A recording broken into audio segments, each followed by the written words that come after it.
All right, good evening, everyone. I'd like to call the meeting to order. This is a regular meeting of the Council of the Township of Montclair and is being broadcast live on Channel 34 and is streaming live on Montclair TV 34 and YouTube channel. It's available on demand and will be rebroadcast. This meeting is called pursuant to the provisions of the Open Public Meetings Act. This meeting was included in the annual notice of the meeting schedule as set forth in Resolution R-22-245, adopted by the Town Council as a regular meeting of December 20th, 2022, advertised in the official newspaper December 29th, 2022, and January 5th, 2023, posted on the bulletin boards outside the municipal building and has remained continuously posted there. In addition, a copy of this annual notice has been available to the public and is on file in the office of the Township Clerk. Please join me in the Pledge of Allegiance. Pledge allegiance to the flag of the United States of America and to the republic for which it stands, one nation, under God, indivisible, with liberty and justice for all. Great. Thank you. Madam Clerk, roll call, please. Councillor Cummings. I am present. Deputy Mayor Herlock. Present. Councillor Price Abrams. Present. Councillor Russo. Present. Councillor Schlager. Here. Councillor Terry. Here. Mayor Spiller. Present. We'll move the agenda with flexibility. First, we've got the minutes for November 21st, 2023. I'll entertain a motion to accept. So moved. It's moved. Is there a second? Second. Moved and seconded. Any questions, concerns, corrections? Seeing none, Madam Clerk. Councillor Cummings. Yes. Deputy Mayor Herlock. Yes. Councillor Price Abrams. Yes. Councillor Russo. Yes. Councillor Schlager. Here. Council- Yes. Councillor Terry. Yes. Mayor Spiller. Yes. Next, we have a proclamation. Councilman, would you? Yes. Good evening. This proclamation is actually for my mother's sister, Rosemary Darben, who will turn 100 years old on Friday. Congrats. So I know this is quite long. I'll go through it, some of it here. Rosemary Darben was born the fourth of 6 children to Robert E. and Miriam E. Darben on December 22nd, 1923, at a home on Woodland Avenue in Montclair, New Jersey. The family moved to Pleasant Way, and it was here that she was a promising tennis player, honoring her skills at the neighborhood tennis court at Nishwain Park. Mrs. Darben attended Montclair Public Schools and high school, elected an excellent sports athlete in basketball and tennis. She competed successfully on the Black American Tennis Association circuit at the time when blacks were barred from competing in the U.S. Tennis Association tournaments. It was on the circuit she met her fiercest competitor and future lifelong friend, sister-in-law, U.S. Open and Wimbledon champ Althea Gibson. When Mrs. Gibson became the first African-American to play for the USTA, she trained with Mrs. Darben and even resided with the Darben's family for a number of years. Around this time, Mrs. Darben was completing her studies in biology from the former Uppsala College in East Orange, New Jersey, subsequently being hired as a biologist in Sharon Plow in Bloomfield, New Jersey. She was employed by this company and Merck Pharmaceuticals for about 18 years. It was here she met her co-worker, supervisor, longtime friend, and partner, Elsie Helms. It's quite long, but I'm going to go down to, whereas Mrs. Darben's legacy has spanned a century of devotion and support, her commitment to a large and extended family of grands, great-grands, and friends. Her service to her community, her church, is well documented and chronicled. She has always exhibited a prolific, accomplished procedure, zest for life, an exemplary life and well-lived, and a life throughout enjoyed with no regrets. Now, therefore, the mayor and council of the Township of Montclair hereby congratulate Rosemary Darben on her 100th birthday and join her with her family and community in wishing her the same. I know she's going to say thank you very much. We're going to have a party for her on Saturday. So thank you very much. That's awesome. That is excellent. Thank you for that. That was beautiful. Mayor, I know we don't have any other proclamations, but I want everybody to know that Councilman Terry and I attended the funeral for former Police Chief Thomas Russo, and Roger read a very nice proclamation that you all signed, and that was, I think, last Friday, Roger? We had a funeral, and people at the church really appreciated that we recognized Tom Russo as being a great police chief many years ago, and Roger and I represented all of you.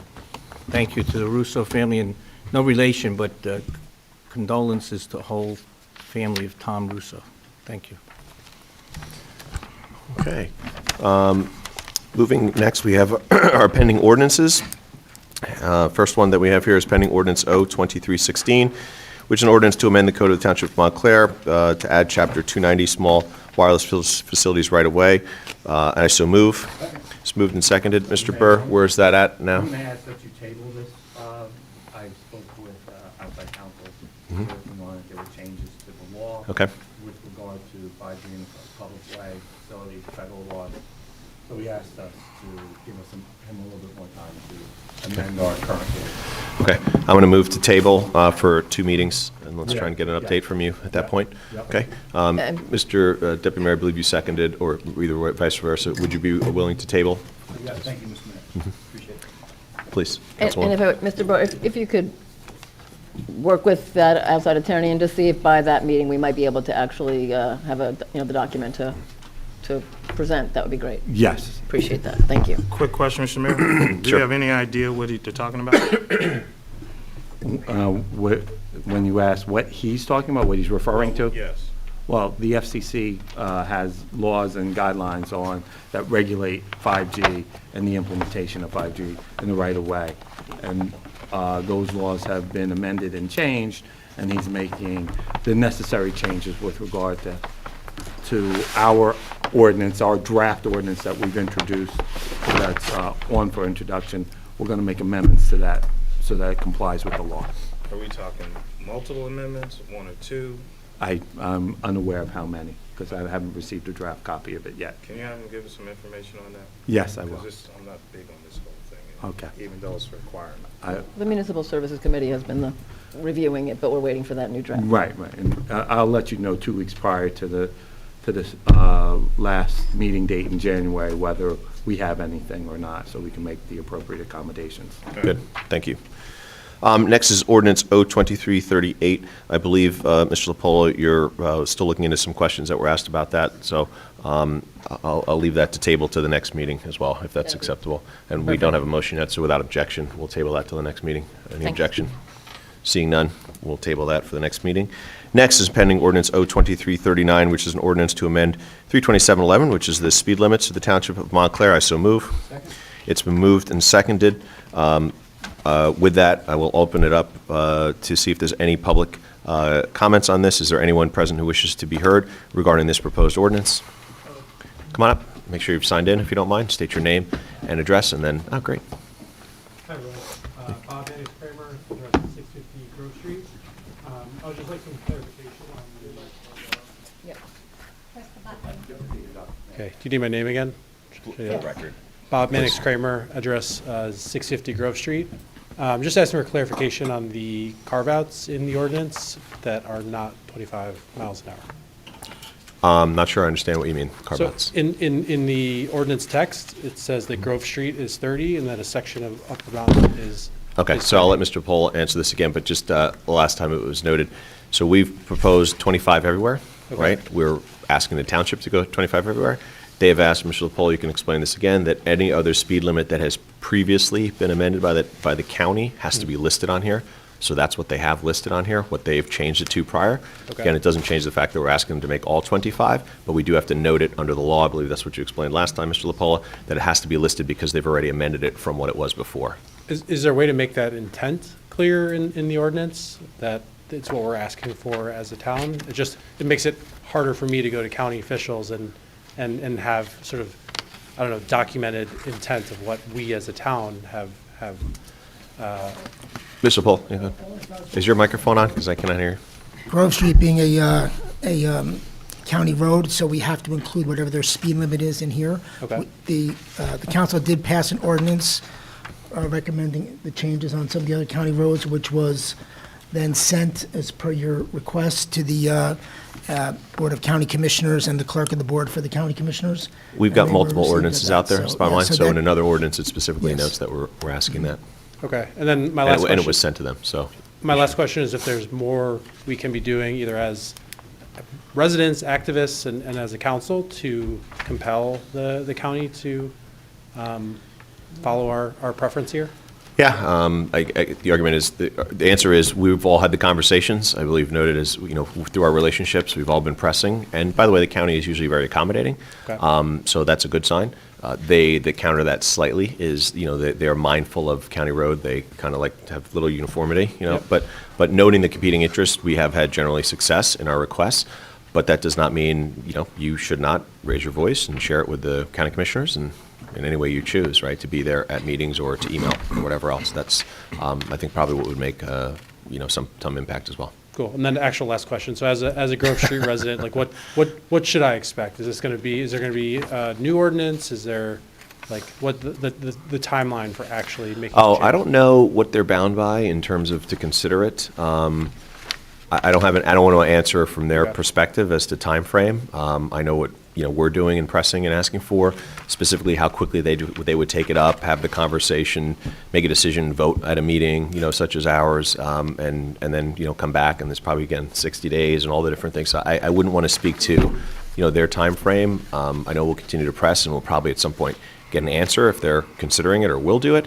But then I don't know also how long from there it takes to kind of effectuate.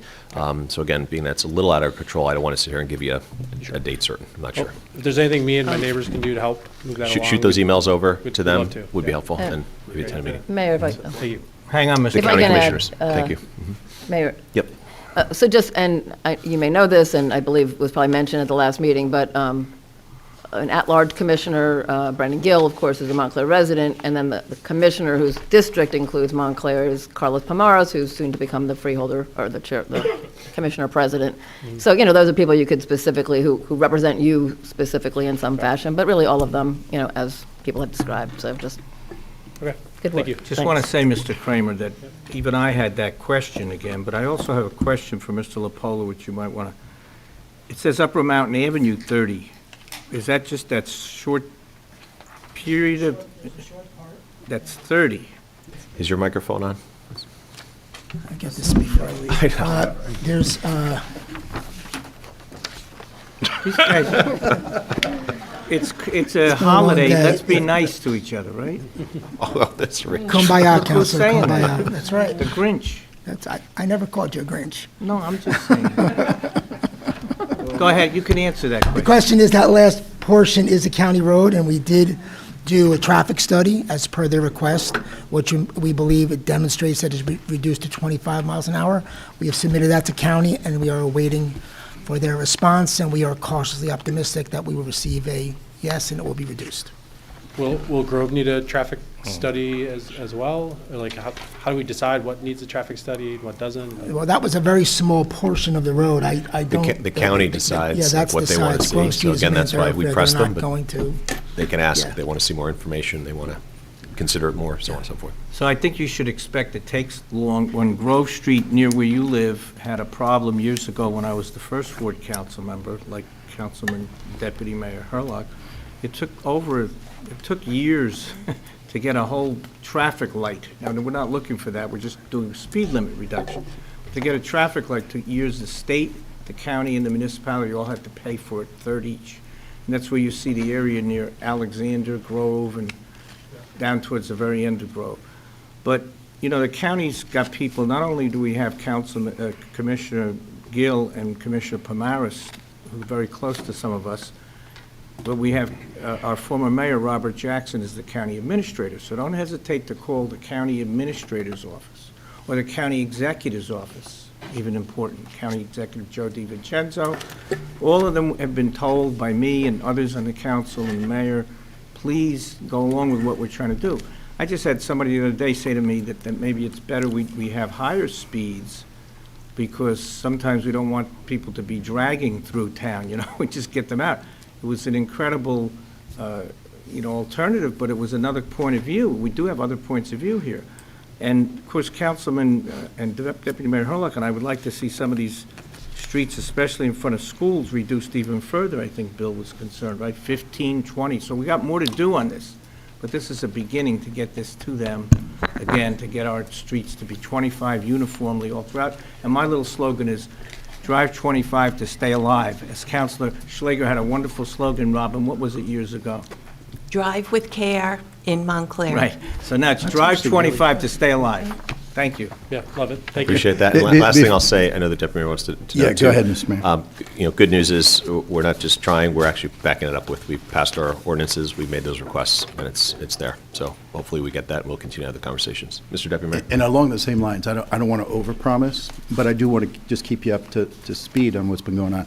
When we had the ones with the schools, and the 3 in the first ward were 25, I wanted them to be 20. We handled it here, and then I had a conversation with 2 very high-ranking people in the county, and a long story short, in less than a week, we worked it out, and the new ordinance came down. We voted on it recently, and they're not 25, they're 20. So again, I don't want to overpromise, but I don't want to underpromise either and tell you it's going to take, a year or whatever. I'm going to actually propose again tonight, as the mayor knows, to drop 30 to 25, at least on that one stretch that you had referenced.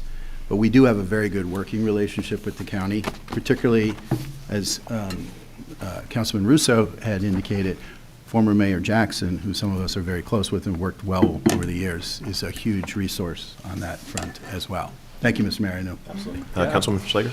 Yes, thank you. One other option that was discussed on Grove Street a few years ago was to put in a medium all up and down Grove Street to make, I don't recall if it was one lane each direction, or 2 lanes in each direction, but it's been proven that a medium in the middle of the street calms traffic down.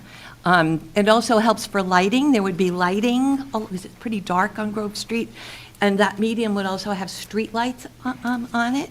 And I don't know what happened to that idea or where it went. Obviously, it hasn't gone anywhere because it's not there. But it is something to definitely bring up again, and I thought it was a good idea. So, Yeah, as I'm sure you can all appreciate, the county-town road infrastructure discussion, it's like, just feels very opaque. Like, it's hard for me to understand. It seems like intersections and roads take a slightly different approach each time. And so as an advocate or a supporter of Vision Zero task force and the recommendations they'll likely have, like, I just hope we can get better at this to the degree that we're not where we want to be. Thank you. Mr. Mayor, there's just one practical thing we need to also make sure you address, Mr. Pola. Can you make sure between Clifton and Montclair that residents may know what the difference in the speed limit is? I know coming on Bloomfield on Broad Street, the Clifton line is 1 mile per hour, then when it gets to Bloomfield, it's different. I only know that because I was pulled over because of the change. And so it's something to really think about, because a lot of people coming off Route 3 come through Clifton, so they need to make sure that we're aware of the change in the speed limit. And I want, there's again, enforcement working for you right there. So listen, right? I said I got pulled over. I said I didn't get a ticket. Oh. You know, listen, just like my challenge to you, Mr. LaPola, let's Mr. get the police chief on the line here. Let's see what we can do. I'm sure. Yeah, I just want to make sure when you go home tonight, Bill, you know the speed limit. Clearly, you weren't going 20 this time like you professed. I didn't say here we go I didn't again. say I was going 20. I said I couldn't get to 20. Okay. I'm not going to Bah lie. humbug, everybody. Let's go. Right. I'd ask everybody here All right, to any drive other questions, 20 concerns, miles. comments on this ordinance? I do want to make that 25 again, and we did that Explain, with the bus one. yeah, explain this to me, Mr. Pola, because I believe it has to be listed as it is here, because that was what the previous change is. We've already proposed in the other ordinance that it is 25. This, according to what Mr. Pola, please speak to it, that as I remember it, though, we have to list what they've already changed it to in previous requests of ours. That was an earlier request years ago, but we actually have requested it to be 25 in our other ordinance. This is one that, is that correct, Mr. LaPola, or Yeah, This is just. is your microphone on? What did I tell you? Yeah, I know. Please. This is just for reference, and according to the previous ordinance, but, I would say that we had handled this already, but it's up to the council, so whether or Does not it, you no, want no, to I mean, can make we a change it, or does it need to be listed as how they have moved it already, or not? Keeping in mind, we didn't do that with Grove Street and Right. the schools. That's what I'm asking. Right. That's what I'm asking. You can do whatever you want and see what they do, but for the moment, that, the Okay, purpose well, of then this let's was change it for to the our- Deputy Mayor's for point. our local speed limits, but that's up to you. Okay, well, let's make sure we're clear on it too, because last time you said it had to be listed what we originally moved it to under an earlier request, and we had to list all of those. If that is not the case, and we're just listing what we I want think it it's to be. because section 32711 of the code, this is what's listed under that part of the code. So that's why, if I'm not mistaken, Paul, that's why these streets are listed. I understand that, but now you're saying we can make it say whatever we want, so which is it? My point, Mayor, was, the intent was for our local roads. This was not an ordinance to change Right. county roads, which we had done previously. In a different ordinance, right, So, okay. but if the council wants to do that, But- I don't know the my question significance is- of that is, we are changing our code to reflect that. It's not a request of the county to make the change. If I could address that, though. Please. When we did this before, and we had it at 25 on Grove by some of the schools in the first ward, we had it 25, and then we listed it at 20. My instructions from the county, I'm not going to say who, said, no, list it for what you want, submit it to the Board of Commissioners with the speed limit that you want. So I would Well, like to make this 25. let's, second without- that let's, motion. let's modify it without objection, we'll modify it to that one. 25. And Mr. Thank you, Mr. Pola, Mayor. either they did want it listed before, and maybe they'll think it's 25 now and just change it, or either we get it changed. So I see no harm in that. I agree, So Mr. Mayor. I Thank hear you. no objection to that. Well, duly noted. Any other questions, concerns, comments? Seeing none, Madam Clerk? And Upper Mountain. Okay, well, it's closing public comment. Go ahead, please.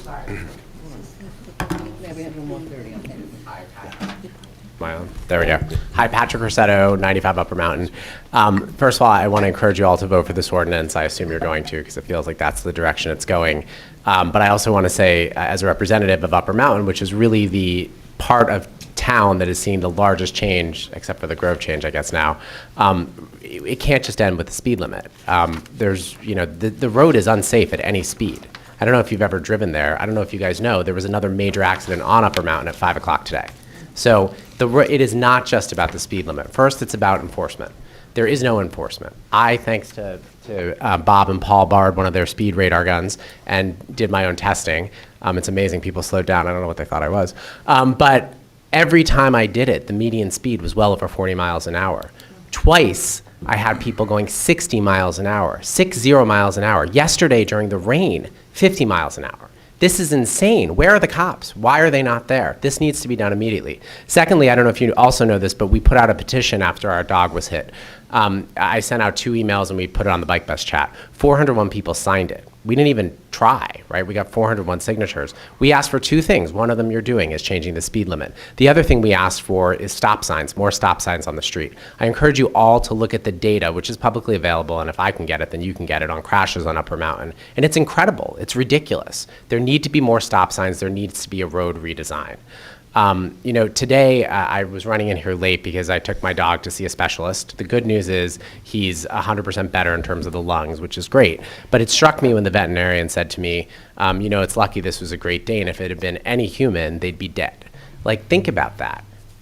Any of us would be dead because there was someone who was speeding, right? This is not safe. We need to not wait for the Vision Zero task force. I would encourage all of you to look at Upper Mountain, which seems to be an epicenter of these problems in our town, and hire a pedestrian and bike-friendly engineer to propose to us a number of redesigns. Thank you very much, and I appreciate the action you've already taken. Thank you. I have one question for you. Yes. Was your dog on a leash? No, he wasn't. Okay. Thank you. No, I will also say this, Councilman Cummings, because you've made this comment before, to be very Wasn't a clear. comment. I Well, just asked you. you've asked, and I'm just going to address this. A Great Dane has the average intelligence of a 3 to 4-year-old toddler. If you watch the video of when our dog got hit, which you can, I sent it to the police, a car goes by, he waits, and then he goes. The woman was driving and accelerated into him. She was going over 50 miles an hour, as so appears, because she was probably on her phone. The decision our dog made is the same decision that a 4-year-old child might have made. So I think you should understand that it's terrible. I feel guilty. I wish we had a fence. I wish the Department of Buildings here wasn't so incompetent that you can't get anything done. But that's the town we live in right now until we have regime change. But what I will tell you is that we need to change the speed limit, as I said, and we need to change the redesign so that if people are on their cell phone, they can't be. They need to pay attention to the road, and that's the purpose of road calming techniques. Right, but my question was to the fact that, and we had this in a public safety meeting, I did review the Ring camera zone because I was wondering, after my question about, first of all, we were concerned whether the dog was alive or not.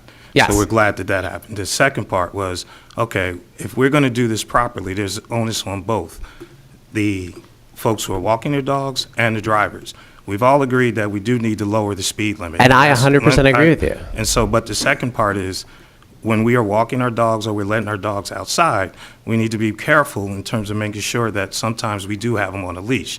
And the video in which I saw, it was very eyes open for me based on the way the email came into the council. I was like, okay, this is another side of the story that I wanted to make sure, because we were all very upset when you first came up to us. Yep. And felt really bad. First, we thought the dog had died. That's the first thing. And so we were like extremely upset about that. And that has nothing to do with our actions toward Vision Zero. The second part was, that's why I wanted to look into this, because I asked the chief, hey, what happened here? Because this is something that we're feeling very bad about. And then when I got the story and I got the fact that the dog wasn't on a leash, I was like, okay, well, that doesn't put all the onus on the driver. And therefore, we need to make sure that when we're doing this, we're looking at all of the facts involved. But And just the to be- But wait, let me finish. And to the point about redesigning the streets, that is another implementation that we have to look into. And as Mr. Lepola said, we're looking at getting an engineer in here to make sure that as we change our streets, those streets that are most appropriate to be changed, that we're doing it holistically across all town. So when you Yep. say that we have to do this immediately, it's hard for us to do something immediately when we want to make sure that we're taking care of all the township roads that need this action. And so I'm not speaking for anyone up here in terms of, I'm just telling you my perspective. That's why, yes, I reached out to you immediately after you sent the email, asked you the question, and you gave me the answer. And then I want to make sure that my council colleagues understand that what we have to do as we look into this is really look for all sides of what's going on. And so when our police department gives us their side and the public, and then that's the beauty of Vision Zero, we have a group that's going to be looking at this not only from analytically, but also from the public side of this. And then we will be able to make a decision in terms of where we need immediate action and where we need to do something such as changing a street design is a very big thing. And so Well- we really need to look at that from a perspective of how many streets are we need to change. And then if that is multiple streets or a lot of streets, then it comes down to where's a priority. And it may be based on the traffic incidents on Upper Mountain, that Upper Mountain is the top part of that priority. But I just want to make sure that the entire council had the understanding of what we discussed in our public safety meeting and how we hope to move forward on this. Right, and just to take a huge step back, I've had the dog for 7 years. He's actually never run away from me before, so this was definitely a first. I think if you watch the video, because he was trained, he waited for a car to go. You saw it. And the reason he was hit, again, this is a decision that you or I would not make, because we would have seen the other car and been like, oh, it looks like she's speeding up. Like, he darted. If she had been going the speed limit and not been accelerating, he would have made it across the street. He made a decision that, again, on the intelligence of a toddler might have made.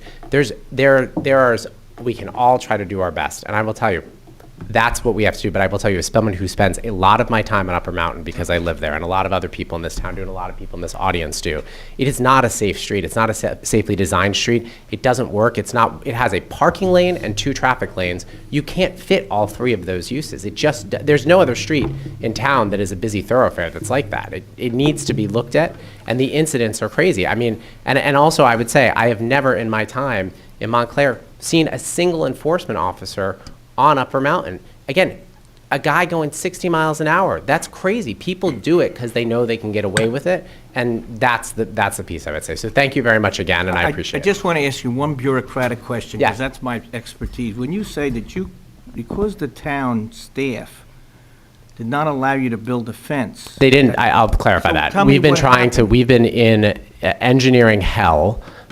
This is a whole other side. We should talk about this some other time, Councilman Russo, because I think the design of the way the Department of Buildings works in Montclair is.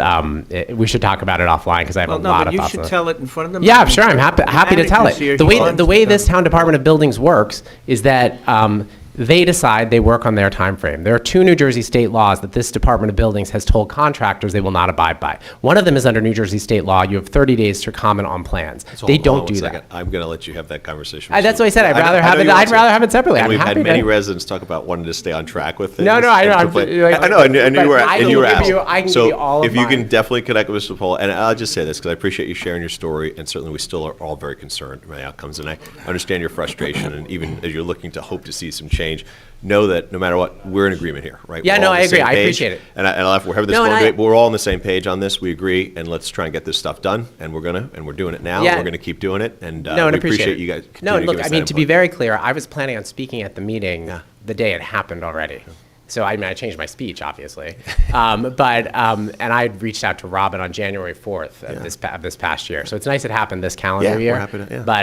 But I wish it had happened in months, not in a couple of months. Yeah, well, you're not hearing a little full bit of the year. So, discussion how to county. and I got it. You get So, it. all. thank you But- very much. And do follow up, Mr. I will. Pohl, with that I conversation. will. We Thank appreciate you. that. Thank you. Okay. Yes. Mm-hmm. Just in reference to the enforcement, I assure you that the police department does enforcement on Upper Mountain. I've seen them do it before. We had a conversation at our public safety meeting. There is just so many issues all around town. It's a balance.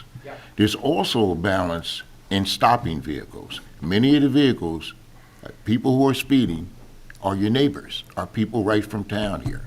They have picked up their summonses that they've been issuing, but it is an issue all around, so that is something that they're working on. We talked to the police administrators, in reference to that, and they're doing the best that they can. They did hire some new police officers just recently, so hopefully that the traffic division, the enforcement division that does use radar, will have some more officers out there shortly. Can I say one other thing, too? Just, Sure.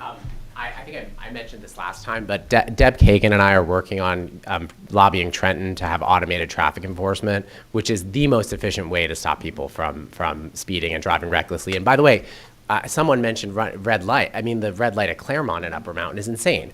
3 cars go through. I encourage everyone on this council to join us in lobbying them, and also maybe Montclair can be the test case for it. So thank you very much. Thank you. All right, with that, I'm going to close the hearing officially. Madam Clerk? Mayor Spiller, is this the vote for the amendment? As amended, it's not for the amendment. There was no objection to the amendment, so therefore as amended. So anywhere where it did not say 25, it will say 25 as amended because there was no objection, and this is the vote on the ordinance. Thank you. So there was more than one change? Yes. Yes, okay. Any spot. Yes, So- okay, very good, yes. Counselor Cummings? Yes. Deputy Mayor Hurlock? Yes. Counselor Price Abrams? Yes. Counselor Russo? Yes. Counselor Schlager? Yes. Counselor Terry? Yes. Mayor Spiller? Yes. Next is pending ordinance O-23-40, which is an ordinance amending Chapter 48 Personnel Regulations. I so move. It's moved and seconded. Is there anyone wishing to be heard on this ordinance? Seeing none without objection, I'll close the hearing. Any other questions, concerns, comments? Yes, just one quick question. Mr. LaPola, with this change, this is any issues or conversations in terms of no impact with our current labor agreements? We've had discussions with several of the unions. This is to be in compliance with state law, which was adopted in 2007 and 2010. Right. And that's purely what this is. This applies to all employees. On January 1st, it goes into effect. There's no more terminal leave. And it's very clear that anyone hired after May 20th, 2010, when they retire and no other circumstances, they will be reimbursed for sick leave up to $15,000. Anyone hired before that, there is a cap of 130 days. The amount of days people have will be banked as of December 31st of this year. So if you have over 130 days, you only get 130. If you have 50, you only get 50. You then can accumulate your sick days in the future and use them. There's no penalty, but there's no payment for them. But we're good with our current labor contracts. All right. Seeing no other questions, concerns, Madam Clerk? Counselor Did Cummings? you have a question? Okay. No. Deputy Mayor Hurlock? Yes. Counselor Price Abrams? Yes. Counselor Russo? Yes. Counselor Schlager? Yes. Counselor Terry? Yes. Mayor Spiller? No. Next is pending Ordinance O-23-41, which is an ordinance to repeal Chapter 18, Contracts, and amend Chapter 44. I so move. It's moved and seconded. Without objection, I'll open the hearing to the public. Is there anyone wish to speak on this ordinance? Seeing none, I'll close the hearing. Any questions, concerns, comments? Seeing none, Madam Clerk? Counselor Cummings? Yes. Deputy Mayor Hurlock? Yes. Counselor Price Abrams? Yes.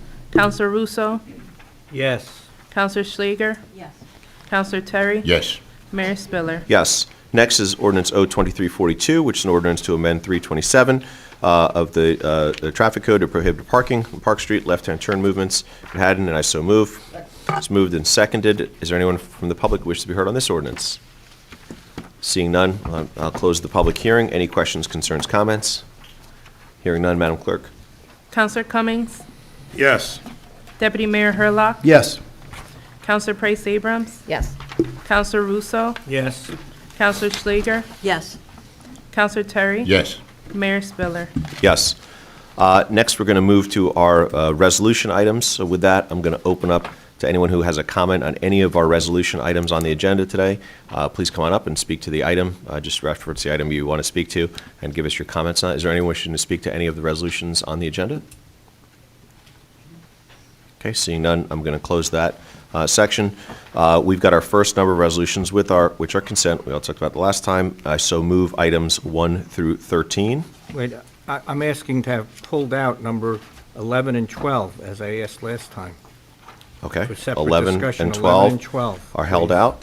Any other holdouts? Seeing none, I so move items 1 through 10 as a consent agenda. It's been moved and seconded as it was consent. Madam Clerk, roll call, please. I'm sorry. For 16, It's only 1 through 10. Okay. Yeah. Thank you. Bob, you threw me off. Yes, we're good. Good, okay. Madam Clerk? Counselor Cummings? Yes. Deputy Mayor Hurlock? Yes. Counselor Price Abrams? Yes. Counselor Russo? Yes. Counselor Schlager? Yes. Counselor Terry? Yes. Mayor Spiller? Yes. Next is Resolution R-23-302, which is a resolution prequalification and authorizing the award of fair and open contract to DiFrancesco, Bateman, Kunzman, and so forth for the tax appeal attorney. I so move. It's moved and seconded. Questions, concerns, comments? Yeah, the reason I asked this to be pulled, as well as number 12, they're both for the tax appeals.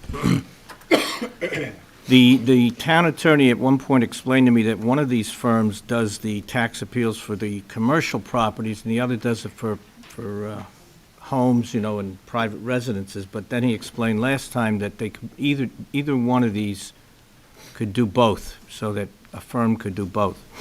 So my suggestion is that the DiFrancesco Bateman firm, and I served in consumer affairs under Governor DiFrancesco, who's the head of that firm, and he's a fine person. He was a Republican governor who I served under. I have no problem with him, except I do have a problem spending $80,000 for an outside firm. So I'm not going to oppose this one to be petty about it, but I'm going to just say that that firm could do all of it. Okay, so I believe we should have one firm outside that can do all of it rather than two. So I'd like to, just speak on number 11, that I'm not trying to be opposed to the DiFrancesco firm, though I had originally been opposed. So that's my comment on number 11. We can vote on that. Any other questions, concerns, comments? Well, Seeing, what is the reasoning for having, like, the two different ones? Is there a reason for that? That would be discussed with the tax assessor. He's the one who's moving these contracts. Madam Clerk? Counselor Cummings? Yes. Deputy Mayor Hurlock. Yes. Counselor Price Abrams. Yes. Counselor Russo. Abstain on this one. Counselor Schlager. Yes. Counselor Terry. Yes. Mayor Spiller. Yes. Next is Resolution R-23-303, which is a resolution authorizing the award of professional service agreement. Eric Bernstein Associates, LLC, tax attorney. I so move. Second. Moved and seconded. Questions, concerns, comments? Okay, this is the one I have the big problem with. I did with this last year, we did it last year, and I objected, and I think Councilman Cummings and Councilman Iacobellis had joined me at one point.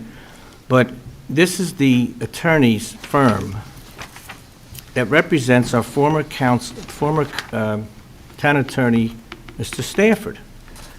And being that the DiFrancesco firm we just approved can do all of it, I'm suggesting we leave it at that. They do all those tax issues, and we don't need the Bernstein firm. Not only because I believe there's a conflict, but I think most people can see that there's a conflict here for Mr. Bernstein, but we don't need to. In fact, what I suggested last time is that we have our own town attorneys handle the tax appeals for an additional payment. Now, in years past, our town attorney did the tax appeals exclusively inside for an additional $20,000. We're going to be spending, if we do both of these, we're going to be spending $160,000 on outside attorneys to do the tax appeals, which the attorney previous to Mr. Burr did for $20,000 more. So I'm suggesting we save $140,000. We've already passed one that stands. I dissented on that, but I don't have a problem with the firm.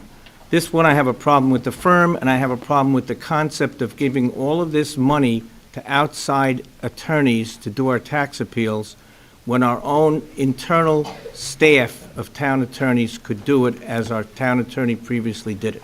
So I'm asking my colleagues to not vote for this one, to table this one, in fact. So Bob, let me get this straight. You're okay with the first one, well, that's for 80,000. You have an issue with this one for 80,000, and a suggestion that if we were to give Mr. Byrd or Mr. Vito 20,000 to do this job, so really we'd be saving $60,000. Possibly, yes. At And not least- not 160. We'd be Okay, taking we could save That's- more if we did it both, but Okay. I'm trying to be Right. fair and compromise. And then No, the other that's- part is, I think multiple times Mr. Burr has explained that this is a recommendation from our JIF attorney, that they handle this, and it's not like we are going out to Mr. Bernstein. The JIF attorney is, am I correct, or?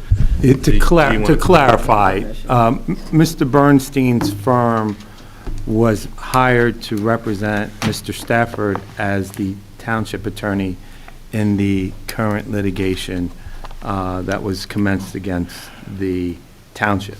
They're not representing Mr. Stafford in a lawsuit against the township. They're defending him as the township manager against the lawsuits that were commenced against the township. So he's a co-defendant with the township. And thus, the JIF, because he's township manager, just like any of us here, if we were sued in our capacity as a representative of the township, the JIF would cover us. So it's not a conflict in that sense, as Councilman Russo it may appear to Councilman Russo. Stafford's attorney, Bernstein, is not suing the township on behalf of Stafford. So we're co-defendants in the same lawsuit. We have the same defenses, and therefore that's not a conflict. The tax assessor, though, from my understanding, has used Bernstein and the other firm as the tax appeal attorneys for many years, even when Mr. Karasik was the township attorney. So this is nothing new. I don't know what's changed and why this is suggesting we should move away from that expertise.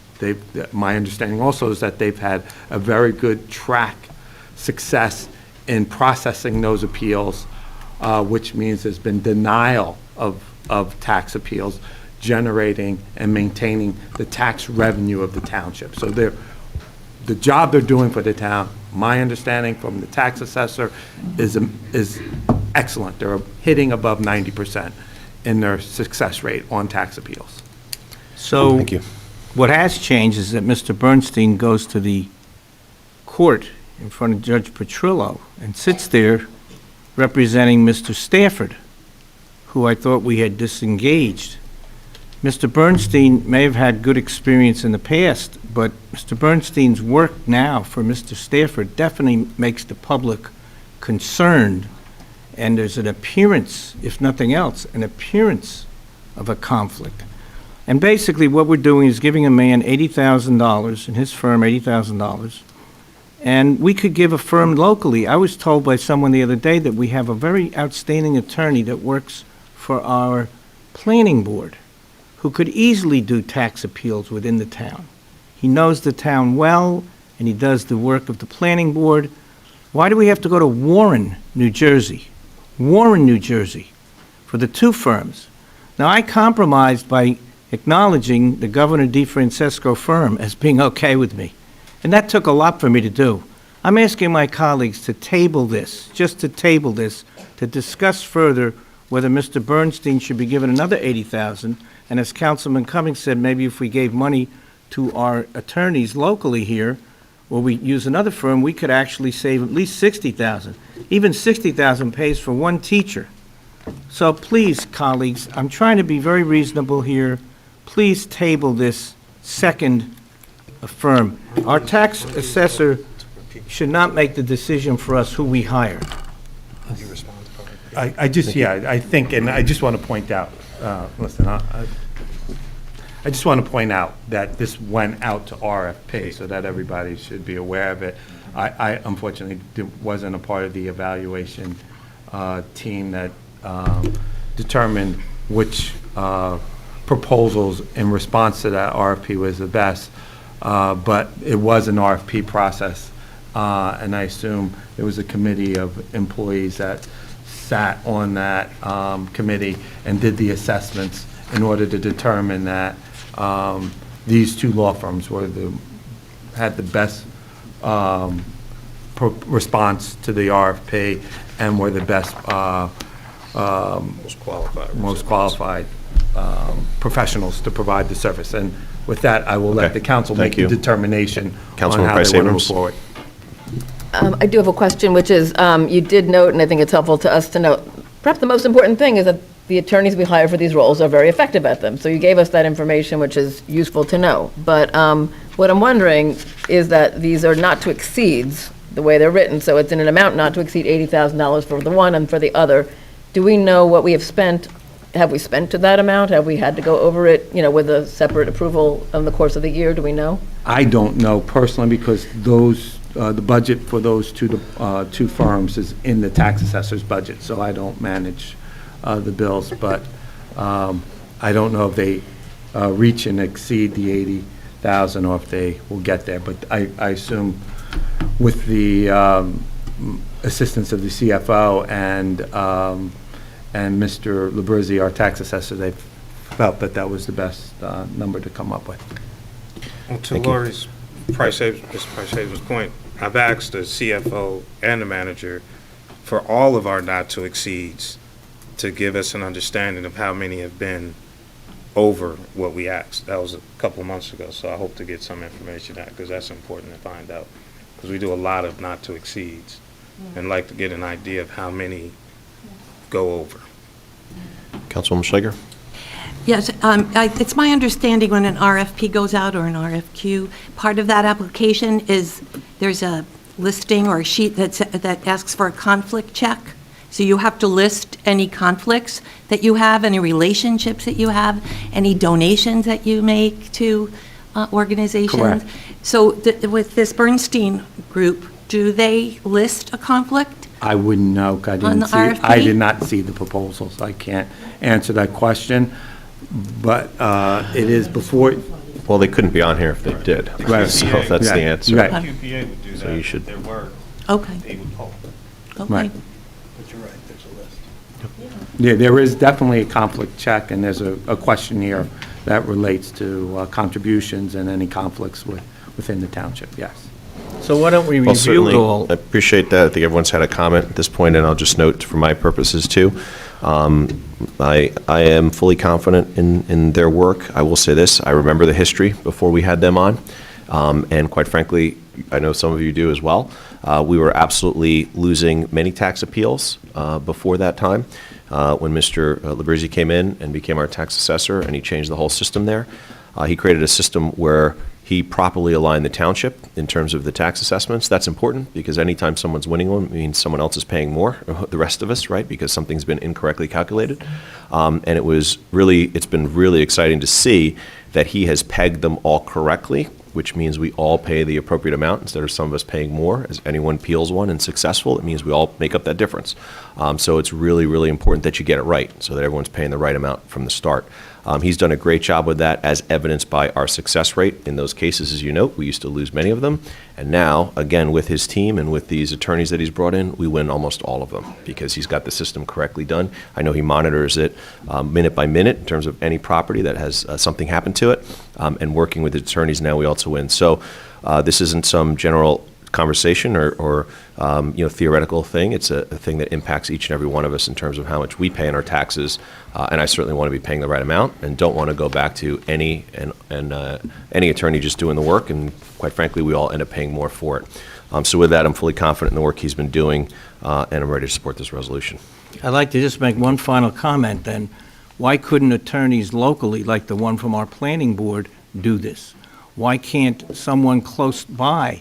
Why can't a minority firm? Why can't a women-owned firm? Why can't a woman do this? Why can't a minority do this? This is a continual rehiring of a gentleman who is the attorney and has been the attorney for the manager who we removed because things have been getting really bad. I don't think you remember this, how bad things were.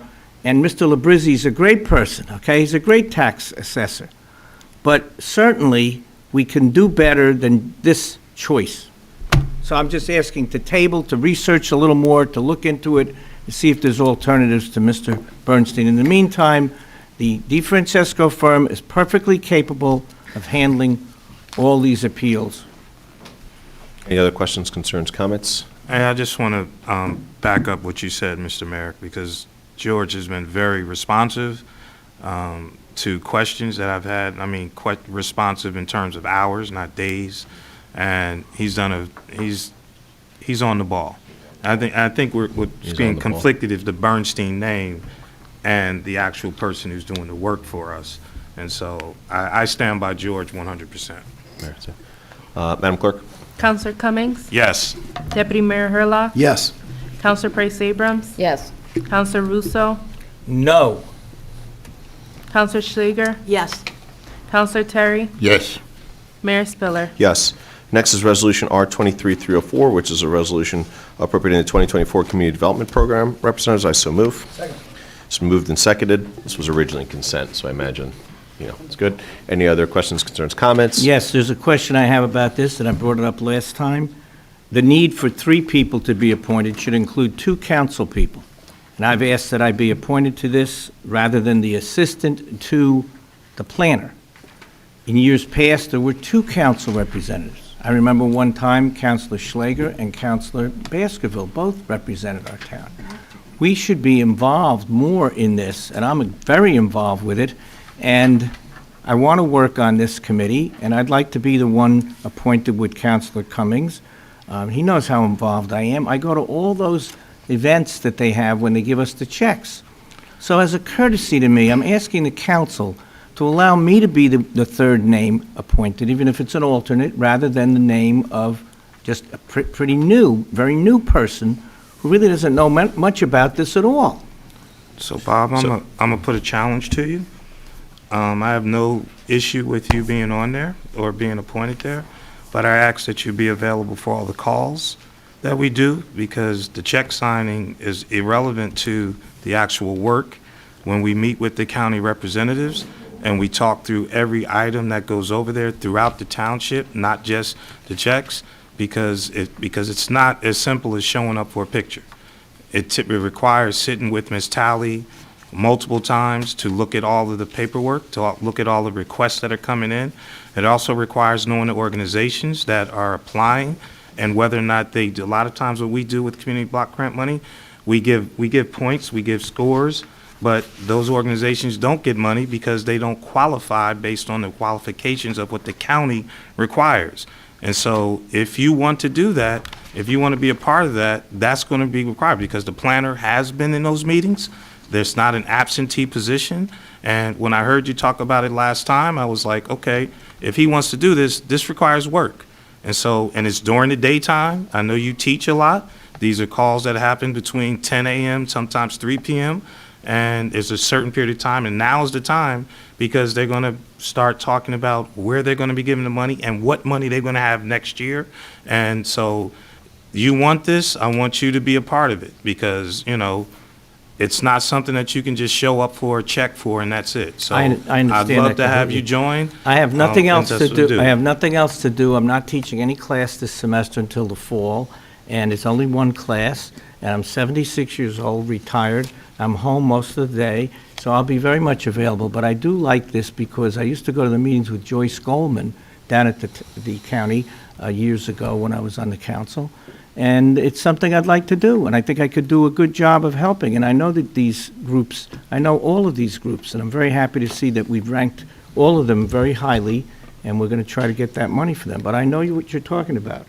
It's not just a photo op, but I have gone to those events, and I would like to serve here because the new person we put on, who's an assistant to the planning office, is pretty new and doesn't understand our town as much as I do. Well, I think there is still value there, but without objection, let's additionally add Councilman Russo on there. I think that covers all bases and gives us more options. Was there objection? Okay. Thank you. Without objection, we've added that. Thank you. As,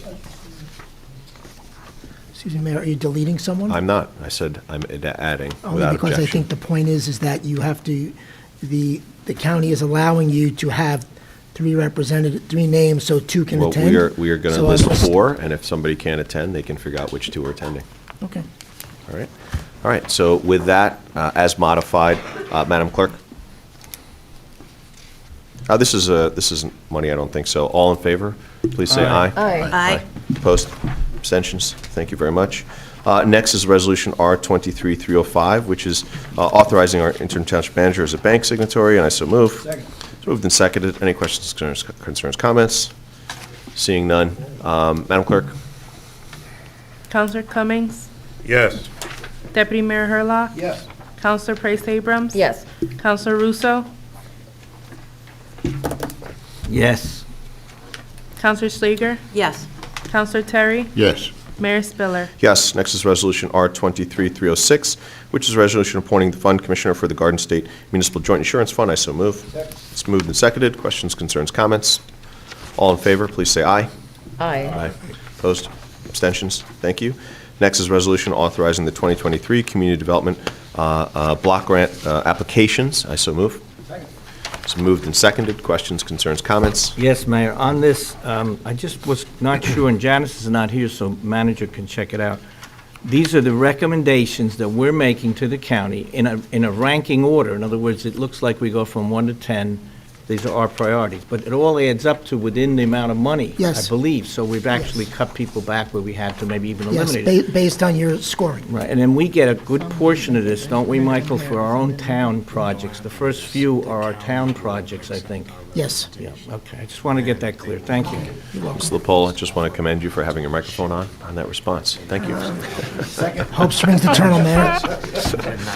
Appreciate that. Okay. Madam Clerk? Yes.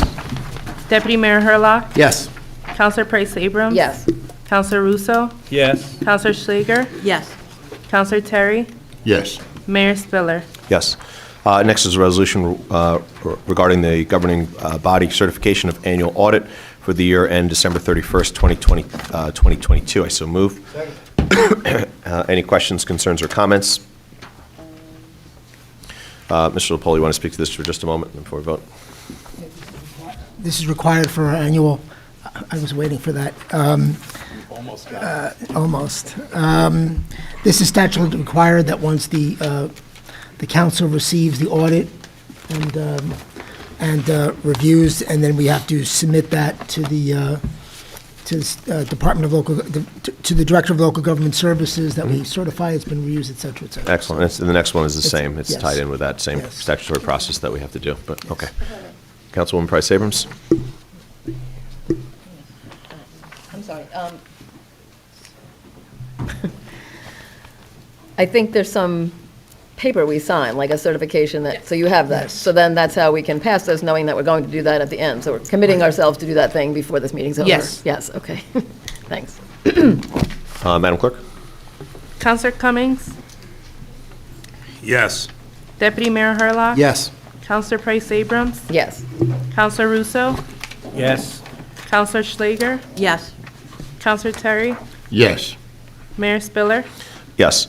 Next is Resolution R-23-09, which is a resolution approving the corrective action plan, again required for the 2023 audit. I so move. Second. It's moved and seconded. Questions, concerns, comments? No. Not for this one. No. No. For this. I do have just one quick Please. request, and that's, Mr. Pola, if you can provide us with the corrective action things that need to be done. It's on the back of the Oh, sheet. okay. Yep. Mhm. I wasn't last meeting. Yeah. It's on the, you bet. All right. Yeah, it's pretty straightforward on this. Madam Clerk? Counselor Cummings? Yes. Deputy Mayor Hurlock? Yes. Counselor Price Abrams? Yes. Counselor Russo? Yes. Counselor Schlager? Yes. Counselor Terry? Yes. Mayor Spiller? Yes. Next is Resolution R-23-310. Councilwoman Schlager, would you do the honors, please? Yes, thank you, Mayor. Whereas invoices against the Township of Montclair in favor of the following persons for the amount set opposite their respective names have been received, duly audited and found correct. Now therefore be resolved by the Council of the Township of Montclair in the County of Essex that said invoices be, and they are hereby ordered paid, and that checks be drawn by the Finance Department to the order of such persons for the amounts respectively and hereinafter stated on the computer printout. Attached here to and made a part hereof. This bill list is dated December 19th, year 2023, for the amount of $1,829,906.14. And I so move. Second. Moved, seconded. Any questions, concerns, comments? Seeing none, Madam Clerk? Counselor Cummings? Yes. Deputy Mayor Hurlock? Yes. Counselor Price Abrams? Yes. Counselor Russo? Yes. Counselor Schlager? Yes. Counselor Terry? Yes. Mayor Spiller? Yes. Thank you very much. Appreciate that. And Mr. LaPola, I want to thank you again for your suggestion when we're able to hear the comments for on all the ordinances and certainly able to hear the comments on all our resolutions prior. And then also have the public hear the business of the council get done at a reasonable hour. That was also one of the concerns we had heard. I know Councilman Cummings, I know you were working on some solutions. I know you were working on it, Mr. LaPola. And I think it really seemed to work well so people could hear exactly all the items that we had and people could comment on all those prior. And now we'll just open it up to general public comment on anything anyone would like to speak to. There's a sign-in sheet next to the clerk. Please make sure you do sign in there. Each member of the public will have 2 minutes. This is in addition to the public comment that happened earlier. So please be sure to sign in and give your name and address for the record when you do. All right, please come on up.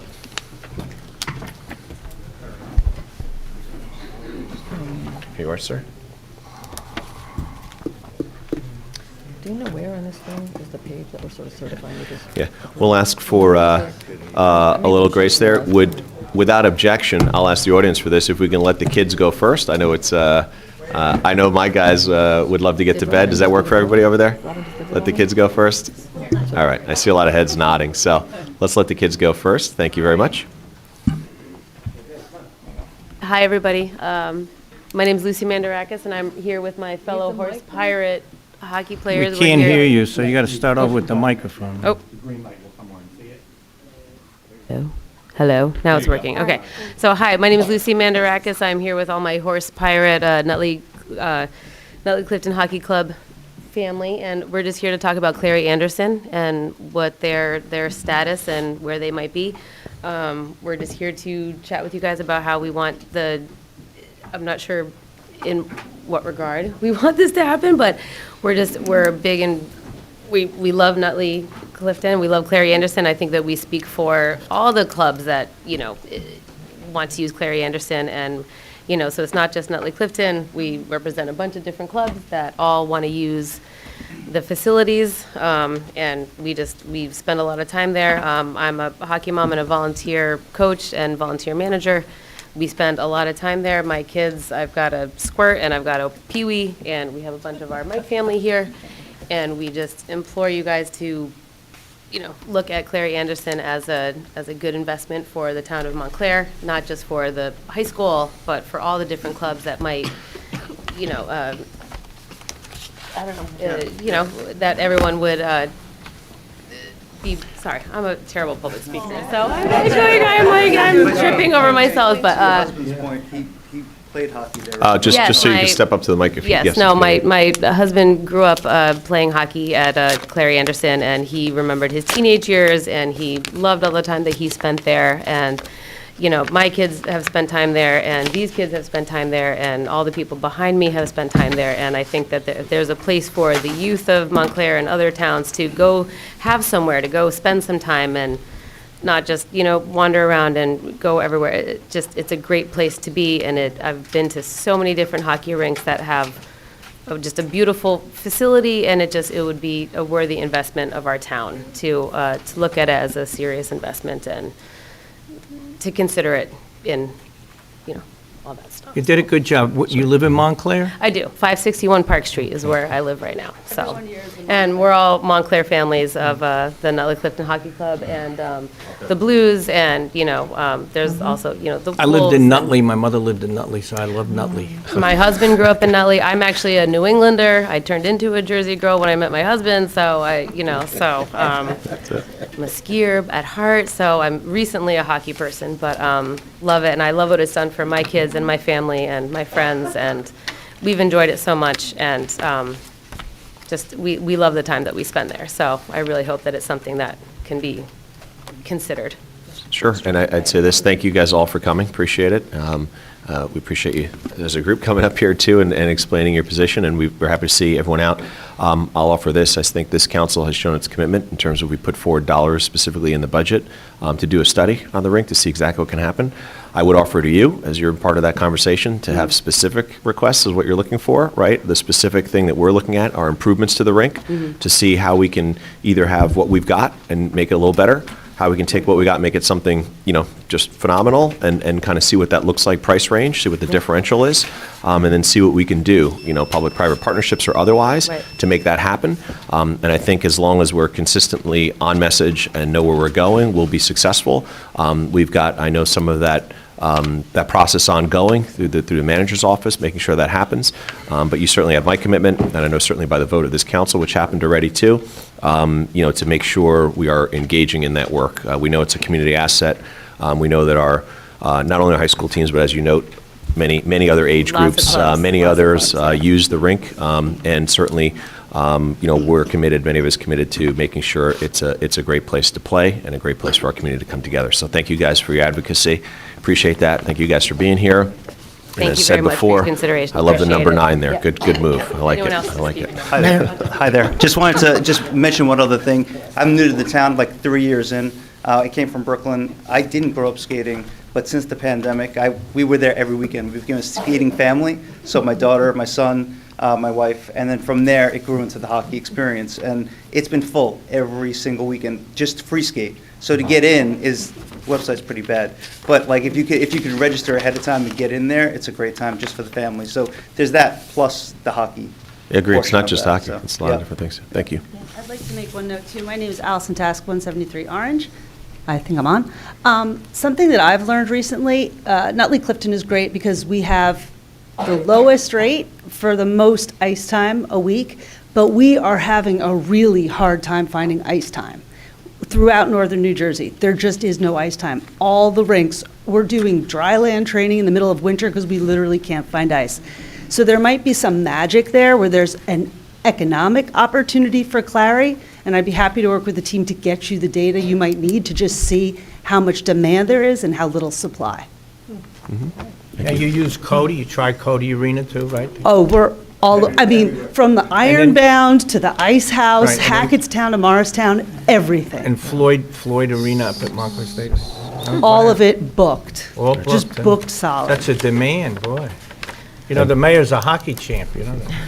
And certainly, I think it's a testament and a warning when you look at Ironbound and others, right? When there isn't the investment in the town rinks where they could close, as has happened, and therefore you lose opportunities for ice time. So that's certainly a challenge, but thank you, guys. I was going to ask if any of the kids wanted to say something. It looks like they have I see something. they're Yeah, beating you to it. okay.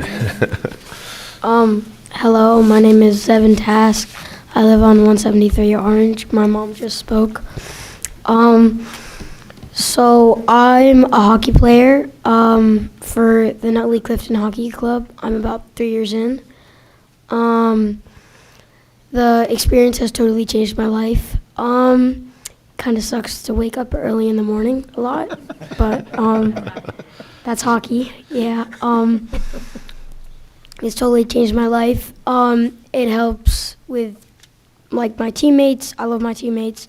It helped me build like skills with like fitness and stuff. But like Clary's become like a second home to me, and like I learned it all there. So like to keep Clary going would mean the world to me. Clary's just like it's just a good place to like. Cause like if you're bored or you're wandering around town not knowing what to do, you can always hit up Clary and it'll be a good time. Wonderful. Thank you. You should run for councilman. You should run for council. Anybody else have something to add? All right, thank you, guys. Thank you. Thank Mayor, you. Thank you Mayor, all. Appreciate Mayor. it. Thank you guys very much. Thank Welcome, you. thank you. Mayor, Yes. just one thing, the resolution hiring the consultant will be on the agenda on January 2nd. Okay, excellent, thank you. That was the one thing I wanted to mention. Thank you, Mr. LaPola. I just, Rick Darrenson, 75 Montclair Avenue, we're starting to sort of educate the public here to the problem that we have with ice time. Obviously, you heard there's an issue with ice time. This club here, which sounds like Nutley Clifton, but it's just the name of the club. They're all living in Montclair. And all these hockey clubs that have different names, they all have people that live in Montclair, people that live in the towns next to us, et cetera. And it's super important. You need a team to play against. So they're having a difficult time to gather ice for their club. We know that one rink is closed in Jersey City because they had a failure of one of the systems there, and we've lost a rink this year, and that's a shame. So there's the Jersey Capitals are not playing there. They're looking for ice. There's a shortage of ice. So for us to lose this rink in town it'd be devastating for people. So I just want to make sure that everybody understands how close this is to happening. I know the town, and thank you all for supporting any repairs that are necessary. But if something catastrophic happens, we could end up like Jersey City with no rink, and these kids could have they have nowhere to play. We'd lose 2 high school teams. We'd lose those programs. We'd lose the Wolves. We'd lose the Montclair Blues. So it's really important. So thank you all for your time, and happy holidays. Thank you. Appreciate that. Always good to see you. Evening, everyone. My name is Noah Siegel. I live at 4 Hilltop Place. I'm going to drag us back to everybody's favorite topic, traffic. I was here about a month ago. I spoke to our request for moving the stop sign at the intersection of Pleasant and Hilltop, and I'm not going to rehash the context of that. Hopefully at least a few of you remember. But just to give you an update, Mr. LaPola put me in touch with Norberto Hernandez in traffic, and it sounds like they are going to explore a few solutions early next year. Potentially painting in a dotted line through the intersection for guiding traffic, moving the existing stop sign out, as well as removing a tree for visibility. I think those are all going to be very helpful. Potentially, moving the stop sign out may be problematic. It's not a symmetrical intersection, and people tend to cut the corner. So I think that could actually be more hazardous than productive. Be that as it may, I don't think it's enough. It doesn't really address the fundamental issue of a lack of safeguards in that intersection, and frankly on Hilltop and Pleasant. There are no yields, no crosswalks, no speed bumps, speed humps, no other stop signs. just a couple of speed limit signs and a children at play sign.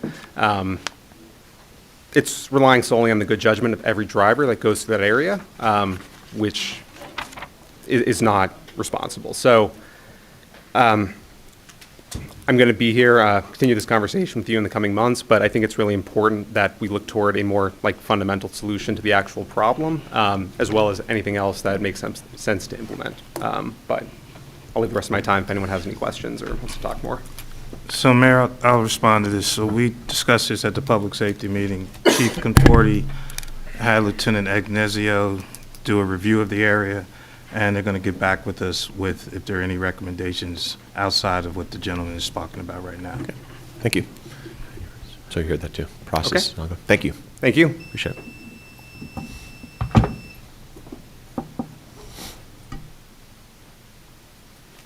Good evening, Damar Scott, 59 Pleasant Avenue, 4th Ward, and I have never gotten that type of assistance that the newer resident has gotten. So I'll begin by saying that I've worked in this town for several years and have had the pleasure of working with Robin Schlager in my former employment. I've volunteered at the Montclair High School teaching African-American young men the basics of banking. I have worked with Maria Del Torres at Montclair State University and taught financial literacy to the EOF program. I have worked with the former mayor fundraising for the Montclair Public Library.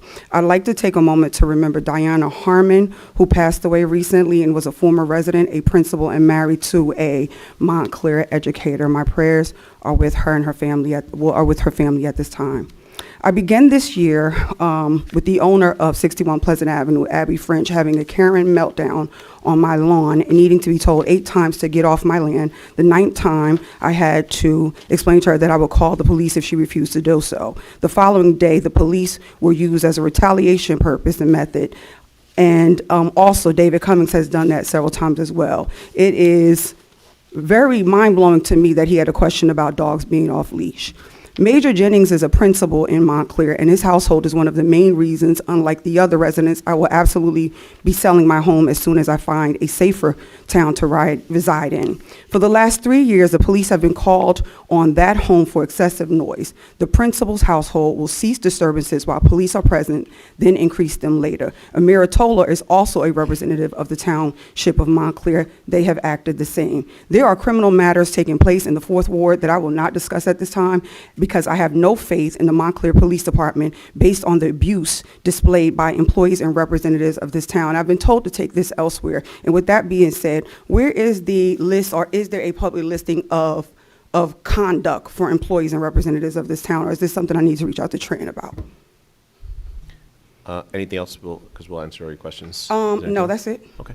Mr. LaPola, is there a list of conduct for, is that what your question is? I believe that that's in the employee handbook, but I will get you a copy of that. Okay, We so have what do another I one need that'll to be do on the to? agenda shortly, which will be more detailed. Great. So leave But, your you know. email with the manager, and he'll Okay. send you the copy from the employee Okay, handbook. and who's the manager? Me. Okay, thank you. Thank you.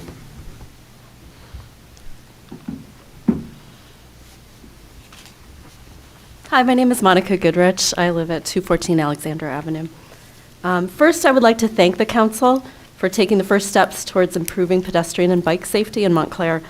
In particular, I appreciate that the council is open to learning more about how improved road infrastructure can reduce crashes. I also appreciate that the council is beginning to fully understand the dangers of excessive vehicle speed. However, this is just a start, and there's more work to be done. In the past week, another pedestrian was hit by a driver, this time at the corner of North Mountain and Bellevue, and taken to the hospital. Just today, I drove by another crash on Upper Mountain Avenue near Watchung. Our dangerous streets have become a tragic embarrassment. I am asking the council, please do everything in your power to prioritize safety, including increased enforcement, improved infrastructure, and lower speed limits. At recent council meetings, there's been a lot of frustration about the lengthy timeline for making changes. Citizens want change now. I challenge the council to find ways to say yes to making changes immediately. Strong leadership fights for change. I want to see strong leadership in Montclair. So what kinds of changes can we make right now? Montclair has been awarded a grant for Vision Zero demonstration projects. Let's say yes to experimenting with change. Here are some examples of low-cost, experimental, temporary changes that we can make right now. Other cities have experimented with temporary projects like this. We could create temporary curb extensions at busy intersections using paint, chalk, or even traffic cones. We could enlist a community group to paint a temporary mural on the street, which has been shown to significantly slow traffic speeds. This could be a fun and creative project that expresses the unique character of Montclair. We could make a pedestrian-friendly space on Church Street by blocking off traffic on weekend days. We could block off parking spots in town and create a mini park using planters and lawn chairs. We could create a temporary bike lane for half a mile or a mile using cones or paint. All of these temporary projects could help us see how much our quality of life improves when we prioritize people rather than moving cars through town as fast as possible. Thank you. Thank you. Excuse me. Councilwoman Price Abrams. I just wanted to ask you a follow-up question, because I was making note of your list of temporary possible things to try. So you said something about a temporary bike lane. How would that work, and why would it be safe? Like, if it's here, it's not here, people don't have an expectation. I mean, I just want to know what your thought is, because, you know, I'm taking seriously, like, Sure, we sure. should try things, and we did get that wonderful grant. We'll, I'm sure, mention it. Yeah, It's coming. yeah, exactly. Sure, so just by creating something temporary and inviting, you know, a group of people to use it, even, you know, maybe Bike Bus could use it, it would help us imagine what life could be like if that were extended throughout the entire town. And, you know, I understand that there are legal issues with putting in something that hasn't been studied, but other cities have done this kind of temporary project. And, you know, citizens sometimes can vote on it. There'll be like a code, they can scan their phones and just vote on the things that they like or don't like. I was less concerned about even those kinds of logistics, but just if, you know, even with bright orange cones and you're saying creating a safe space, if it's temporary, I guess I'm just trying to figure out if that could be, you know, people don't have an expectation it's there, and are we making it safe? So it's stuff to look at. I'm sure we can put people in a room to kick around a bunch of ideas, but I hope you'll commit them to writing maybe and send them through on email. Sure, Okay, sure, yeah, thank I you. definitely. And I'll just note, I think it's important to make sure, and those are, you know, shared with the Vision Zero Task Force. That's literally the charge, right, to go through that. And the good news is it does have representatives from the bid as well. And we've done parklets, as you may know, and some of the other pieces as well, to know and have experience with what that does in terms of traffic calming. I know through working with Councilman Schlager, we've also done murals in intersections. We've done that before as well to study some of these. So these aren't you know, things we have to retry. Some of them we do have some experience with. So I think it's a great opportunity to kind of incorporate what we know and what we saw in terms of the data from that, trying new ideas. And as the Councilwoman said, really excited that we were able to focus our grant writers to get that grant and now put that to work with the Vision Zero Task Force to get more items done as a sample. So thank you. The crosswalk mural was done with a Girl Scout troop, and we did, I believe we did it in June, right before summer started, with semi-permanent paint. And the reason we did it that time of year was because summer was coming, and lots of, you know, children are out on the streets and lots of traffic. It was done on the corner of Chestnut and Forest Street by the Montclair Cooperative School, and those crosswalks. It was a big success. So I loved it. If anybody wants to do it again, I could share all my expertise. We had T-shirts. We had a whole brigade of students, kids, parents that painted the crosswalks. It was great. Yeah, that sounds wonderful. And Ms. Mayor, I know when you were ward councilor, the third ward and the first ward, one of the projects that we also had was the different designs for the crosswalks, which was very effective because it made people slow down for no other reason than there's a new design here, what is this type of thing? And I know In North theme, Willow and Glenridge, you had one, I had one up in Upper Montclair Village, which was very, very successful. Yeah, we did the theme of different shapes, I believe, for that one. That's correct, yep. Just so people would find those shapes and look for them and slow down. And again, you know, proven with effectiveness to have people pause and slow down and make sure they're observant. You know, always mindful these things cost a lot more than you think, you know. I remember them pricing out the difference to just, you know, stripe it straight versus the time to do other shapes. But, you know, you shake your head, but those are the reasons you look at and say, hey, what's effective? And then what's the most cost effective to get the job done to help people slow down. But yeah, thank you. Thank you.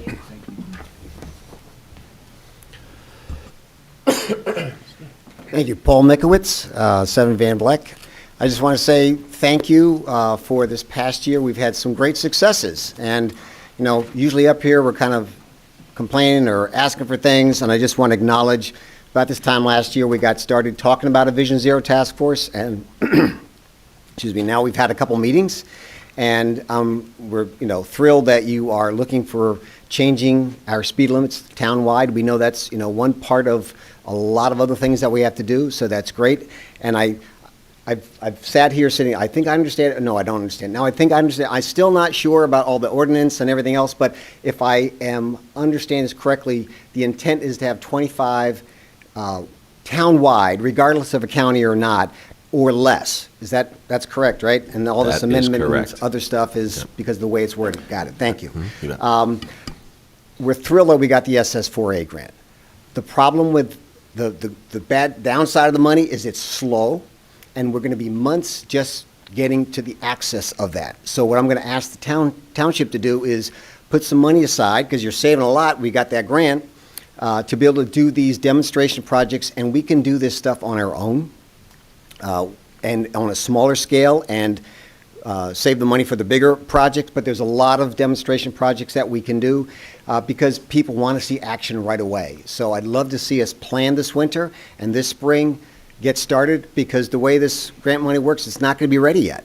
We'll be lucky if we could do it in the fall with that.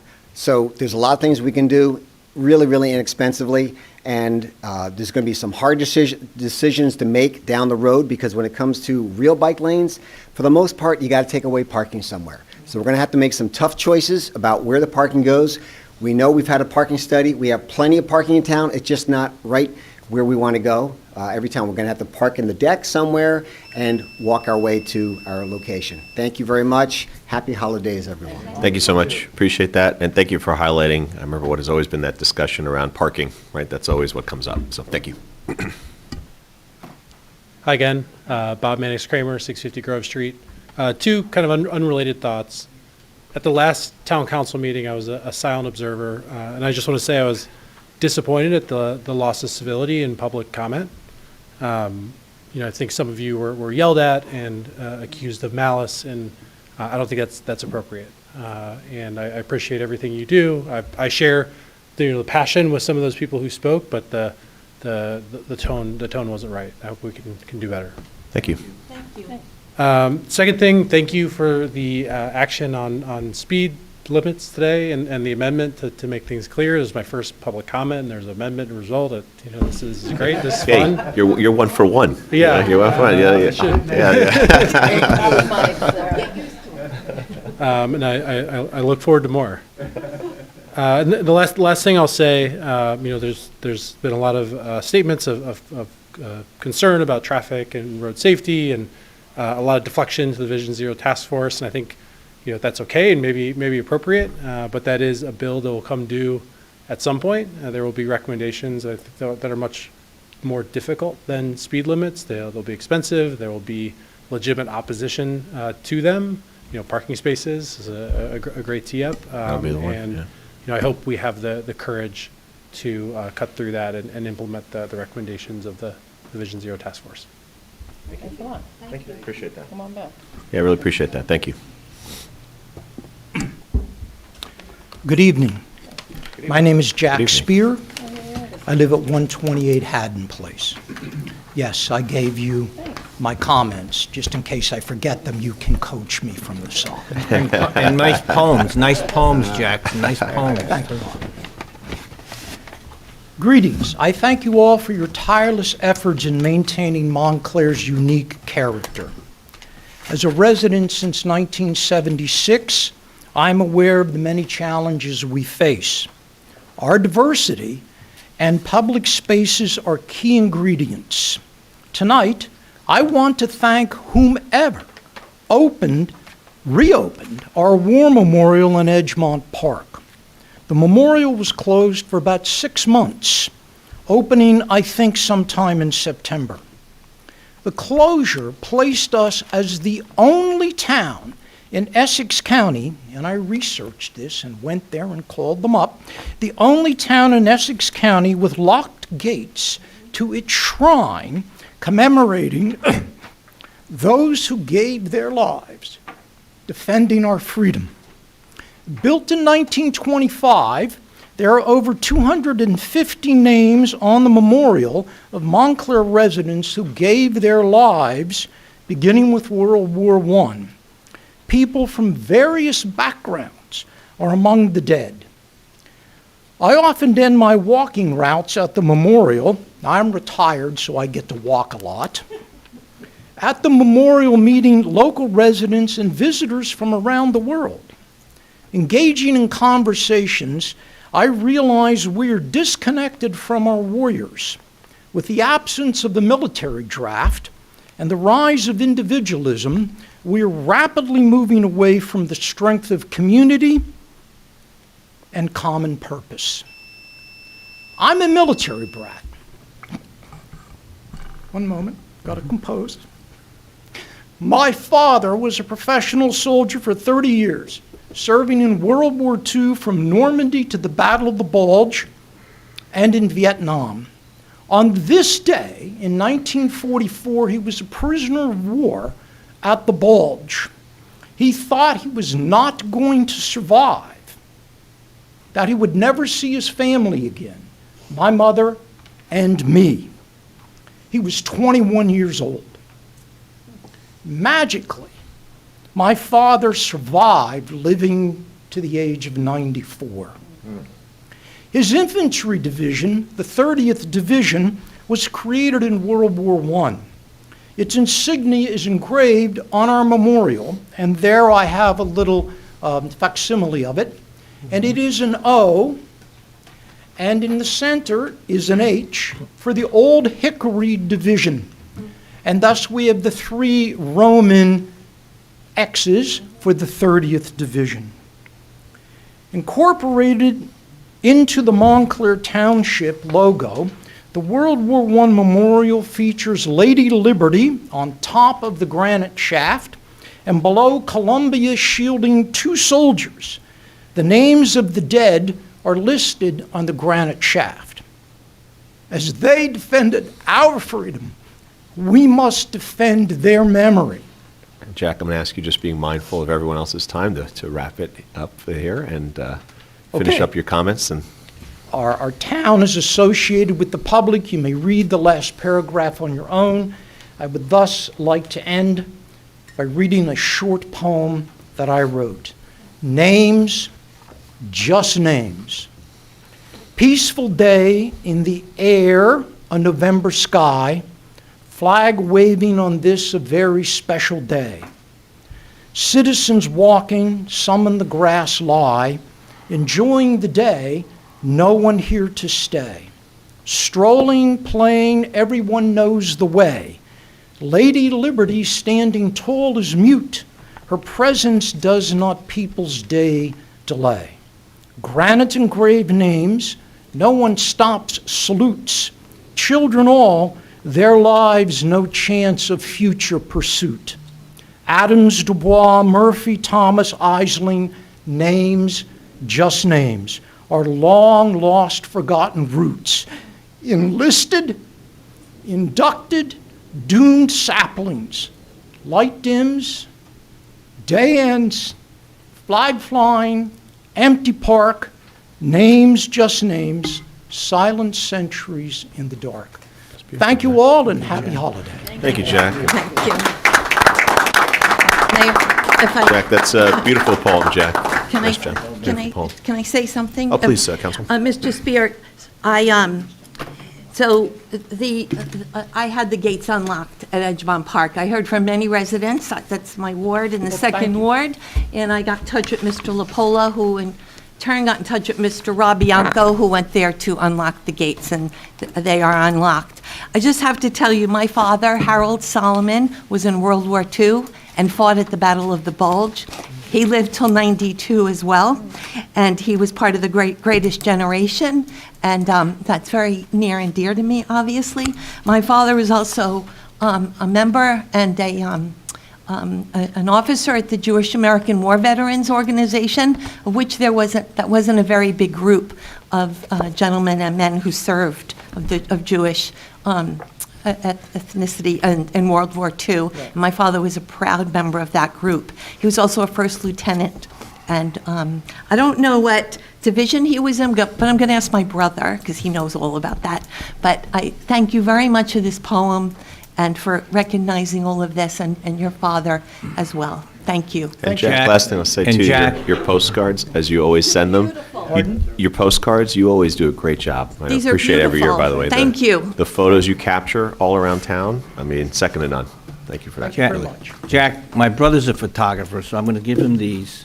On the monument, the Edgemont Monument there for World War I is the two Russo family members from my family from I years know. ago, my father's cousins. But the whole family's going to love these. I'm going to show them to them. Remember, the refurbishment of that monument that we had done recently was done by Michael Perrone. I want to thank him again. Michael Perrone of Belleville Historical Society did that for free, trying to get our monuments back in shape. Even the one at the Watchung Plaza, you'll see, has been improved. But Michael Perrone, we need to thank from Belleville Historical Society for getting these monuments to be preserved forever, because it's now 100 years since 1923. Thank you again for the Okay. great photos. What was your dad's name, Mr. Spear? Jack Jack also? C. Spear, Okay. yes. But he was not an officer. Okay. And I'm an Army brat sergeant's kid, so we had a little dispute. Did I perform a ceremony here once for you? Did I do something here once? I don't think so. Okay. Thank you. Thank you very much. Thanks, Jack. You too.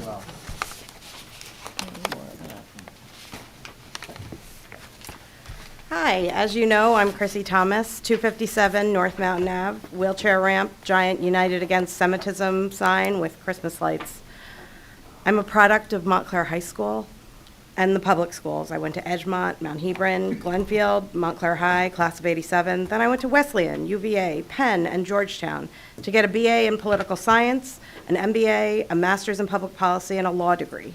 I've worked in the White House and as corporation counsel for the city of New York.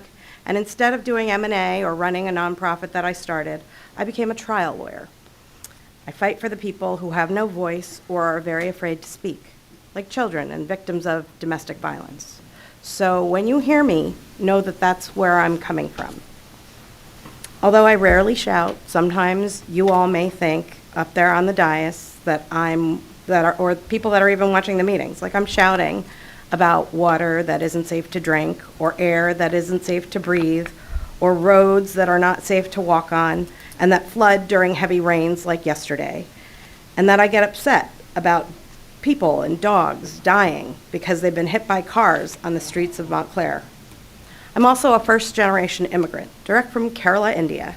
My work ethic is hereditary, as is living within my means and always trying to get a bargain. Guess how much is a game that our family plays. Through no fault of my own, I was also born a Sagittarius, so my tact isn't necessarily what it should be. I get upset when I hear Sean told the Montclair local that he was 100% focused on Vision Zero after he and the council ignored the multi-million-dollar grant deadline for Vision Zero that would have saved this town millions. I understand that recently his political action committee touted him as an environmentalist, even though we're illegally removing trees and violating EPA safety requirements that are endangering the city of Montclair. I also want to note that you told us that Clary Anderson was important to us, and you told the kids that you were going to do what you could because you're an avid hockey player. I didn't say I was going to do it because some I'm an other avid people hockey player. said that you were an avid said hockey he was a player and that it champion was near and hockey dear to your heart. But there are no public skating sessions during the day that children can attend. And they're charging $9 per session instead of the $7 allowed under the ordinance, which you guys talked about 2 years ago, and you said that you would enforce, but then you increased the amount we pay. We now pay for their electric bill, while they make more money than they're supposed to, and they don't do the upkeep that they're supposed to. I also really want to mention the IT issue. We were paying bills for an emergency breach in March, April, and May of 2023, so that we had a breach on June 1st, and we didn't abide the requirements made of us and of our IT department is scary. And I also wanted to mention that our not-to-exceeds for the law department under Karasik went over the not-to-exceed once. Under Burr, our not to exceed in 2021 was $55,000. We paid $150,000. You approved $150,000 in addition to that. So that's $205,000 while we're paying him not to do what we need done. That is scary. Wasting money is not something that I can afford to do. I pay taxes of over $65,000. Please, it's a new year, it's a new budget. Try and do what's best for the town. And if you don't want to, and if it's too tiring and it's too upsetting for you to be up there and you can't do the right thing, then don't run again. Thanks.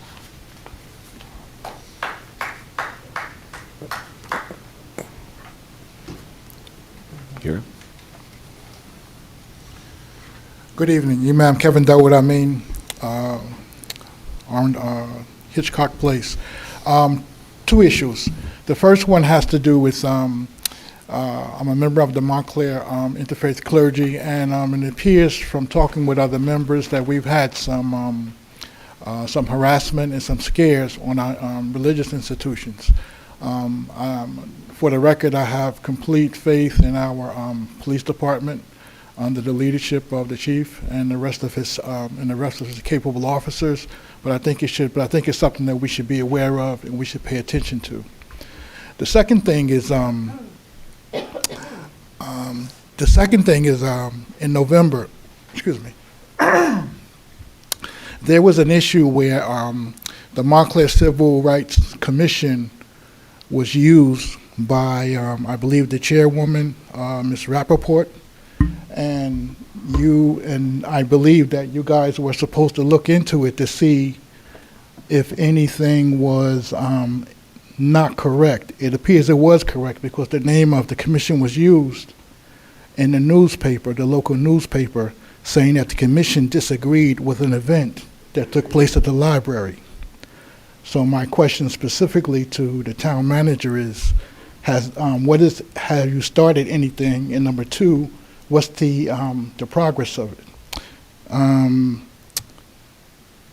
Additionally, a member of this particular council also contributed to that report. And the reason why I bring that up is because talking what I believe should not jeopardize or not be delegitimized by anybody's comments, especially coming from the administration of the town. So that's my specific question. I have a specific ask. Do you need me to repeat it, or did you understand? I believe that was a, I'm I not don't sure recall any what is being investigation. referred to, so. Okay. So I'll And no- speak to this piece of it. I know that the chair specifically noted that that is not what she said, right? So she specifically noted that, said that she wanted to make sure the process was reviewed.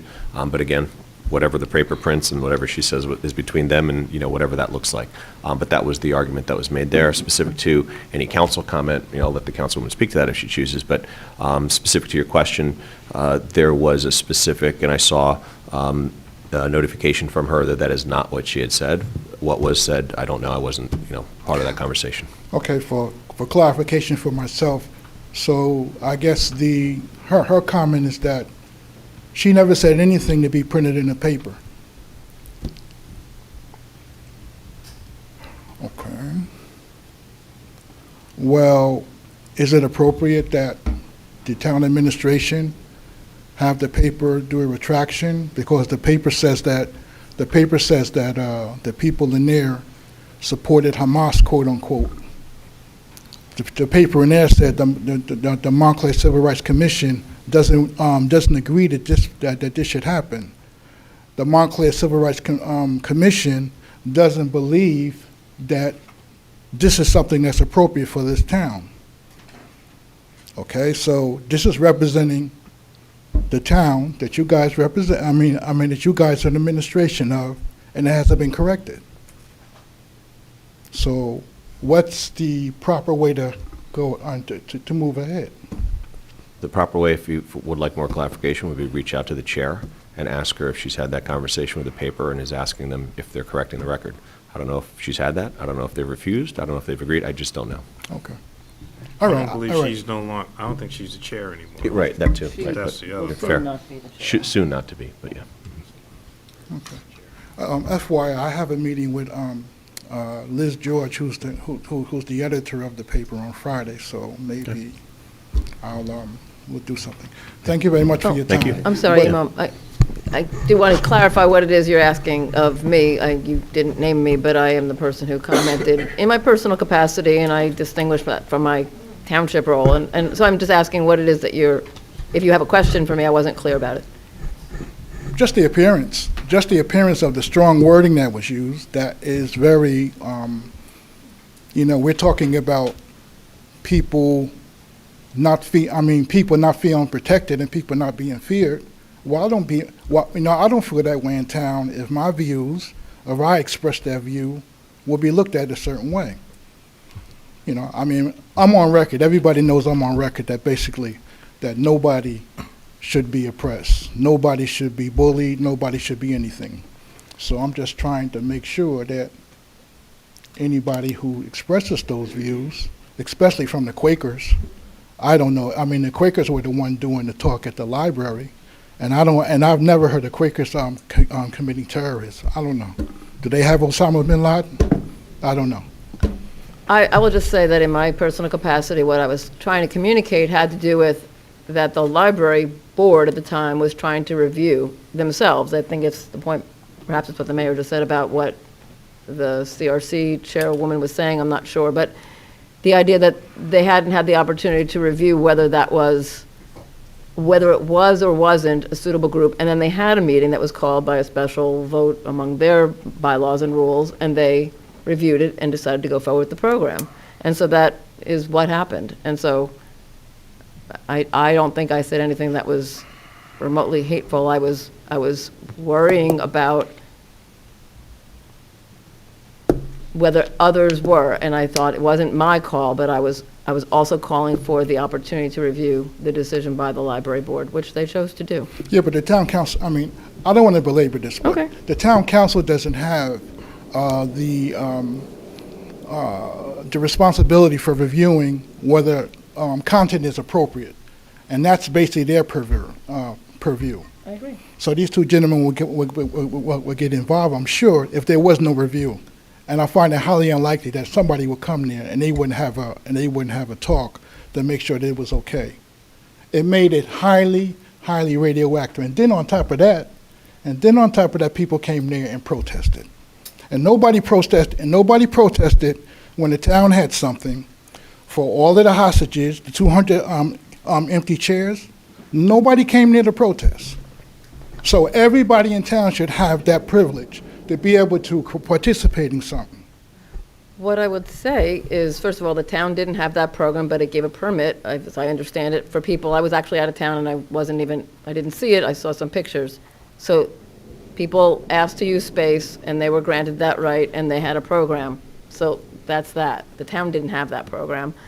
And I believe that free speech is the hallmark of our democracy. So respectfully, everyone can say what it is they believe, and others can say what they believe, and to the extent that everyone's rights are being respected, I think that is what we strive for. We won't all agree on everything, but I know you and I both were among some few people who attended an event. You spoke about it the last time you, I believe, came to speak with us here.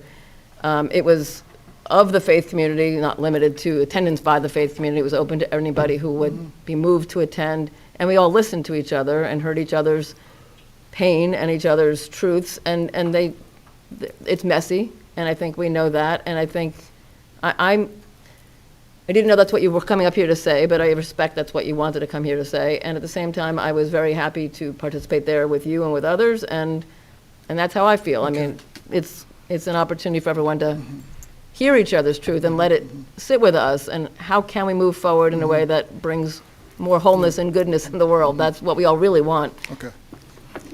Thank you very- Kevin, Thank I you. just want to thank you for that. As Councilor Price Havens referred to, I spent that 2 hours at that wonderful gathering that you helped organize. I know you were one of the leaders and co-chairs of it, so I want to thank you. You and I go back to the same Newark neighborhood, as I said before, but we need more of that, bringing people together like you did that night with the rabbis and the clergy. I just want to say this while you're standing there. I saw a terrible report last night or the night before in Rachel Maddow's show of all these neo-Nazi guys that are, since the 30s, then they were supporting Hitler, these neo-Nazis, in the United States marching around. It's not the Palestinian community, you know. It's the neo-Nazis who followed Hitler that did such damage to the Jewish community. And Rachel Maddow's show frightened me because it shows that they're so active now. They're the ones making threats probably to a lot of synagogues. They're these guys that go around, you know, wanting Hitler. I mean, they really like Hitler. I mean, they wave those, you know, swastikas. This is the threat to the country, you know, and we should respect the Palestinian community and the Jewish community and try and settle all this and get this all over with and, you know, get a two-state solution. I don't like, I said it before, I support Israel and its protecting itself, but I don't like Netanyahu's policies, you know. I don't like the way he approaches things. He's like a Trump. And so we've got to deal with this political situation. But the frightening story on MSNBC from Rachel Maddow is that there's a lot of people around who are very neo-Nazi. Even in Montclair, you've got some people who go around doing things that are really negative, and they're making us conflict with each other when the Jewish community, the Palestinian community, and the Jewish community, the black community should all be united against that kind of conduct. So thank you again.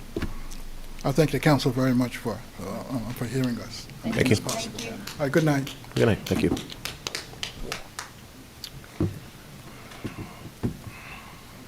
Good evening. My name is June Regner. I live in Montclair.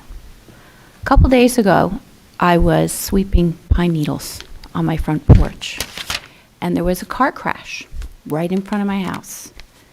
3 cars. The police were immediately called. I live 4 blocks from the police station, 0.4 miles.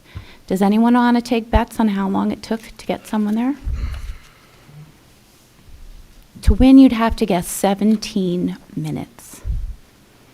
I'd like to know what's going on. We have a highly funded police department, 17 minutes to go 4 blocks for a multiple car crash. Car crashes beget more car crashes when a road is blocked off and people are trying to get by and no one can help them. That's a problem. Now, I have been coming up for months to talk about the lack of enforcement, especially on Bloomfield Avenue. Because when I go down Bloomfield Avenue, I always look to see how many illegally parked cars am I going to see today. I have counted over 30 in one pass. So the other night, I was coming out of the movies, going down Bloomfield Avenue, and I looked over, and as usual, there was a car parked in a loading zone. But this time, a police officer actually pulled in behind him. I thought, oh my goodness, I'm going to watch someone getting a ticket in Montclair. The light changed to red, so I sat there and watched. But you know what? The car didn't get the ticket. The police officer turned on the lights, turned on the siren, over and over, trying to get the person who was illegally parked to come out and move their car, because for some reason, there's this inability to write tickets for people who are parked illegally. Bloomfield Avenue is substantially more dangerous because we constantly have many, many, many illegally parked cars. Double parked cars. We have traffic, we probably have road rage. You're making it more dangerous for every citizen. I'm thrilled that we're going to lower the speed limit, but what good is it going to do if there is 0 enforcement? Why don't we have enforcement? It's important. Right now, no one's even getting parking tickets.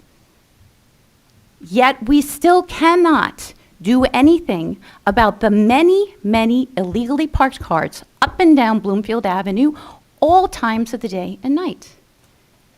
So, Mr. LaPola, please talk to Officer Conforti and see what is going on. It's also a major source of revenue we're walking away from.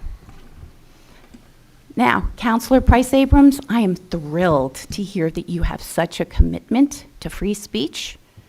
I'd like to think that it extends to people who don't say the words that you want to hear.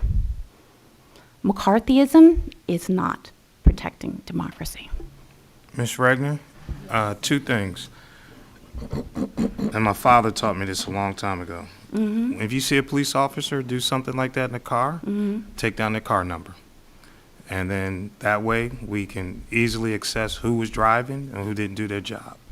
Second part, I believe Councilman Terry had brought this up at the last public safety meeting.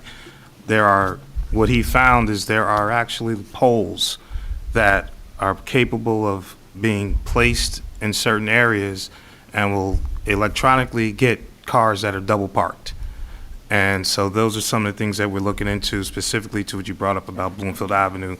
And they will issue the ticket directly to the person. Now, the question I believe that you really want is, that's still not going to stop people from double parking, only that they get the ticket. So the enforcement part is important.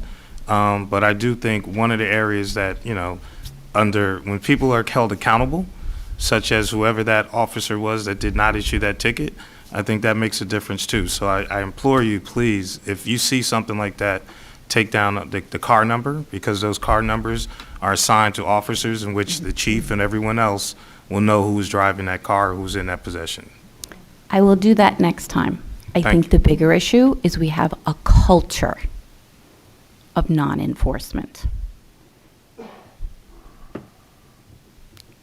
And having a culture of non-enforcement is a big problem, because it would be great if we could get the polls and take the pictures and send them automatically, blah, blah, blah, blah.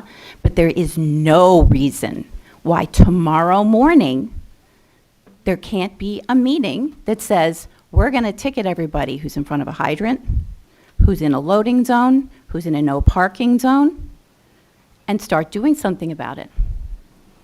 Is there a reason why we can't do that? I've asked for it a million times. Thank you for your comments. Is there a reason? I'm sure there are many, but thank you for your comments, and I'm sure we'll opine on some of them. Specifically, I know Councilwoman Terry, you'd like to speak. I will say this before, I ascribe what an officer is doing correctly or not doing correctly. I will note oftentimes, because I see all the emails, we have numerous officers who get called to patrol for what they perceive as break-ins or other issues going on. I see, and I've been there many times when there's missing person, whatever else, as they do that work, it's oftentimes where if they're trying to move a car along to get to something else, that could be a case as well. So I have no idea. But Mr. LaPola, you Then can the have your problem comment. actually, Thank Mr. you. Spiller, is Thank that you are not having them write accounts and No, no, we reports, actually- so we actually know. Mr. And you're not Mr. Chief sharing them Conforti can with look the into that. public. Chief Mr. Conforti can look to Conforti, Chief specifically answer that. Conforti, when he presented his budget, there were no data. Thank you. Would you like to say? Yeah, I just wanted to add to what Councilor Cummings was saying, that in our meeting, that they are enforcing. They're doing enforcement out there. We see the stats. We see exactly what's going on. Now, as far as a motor vehicle accident, did no police responded in 17 minutes? Well, it could have been how it was reported. Sometimes if there's no injuries at an accident scene, they have something else that is more serious, an emergency that they have to go to, that will take precedence over going to that accident scene. Now, I don't know what type that was at that point, but that does happen from time to time. Logical.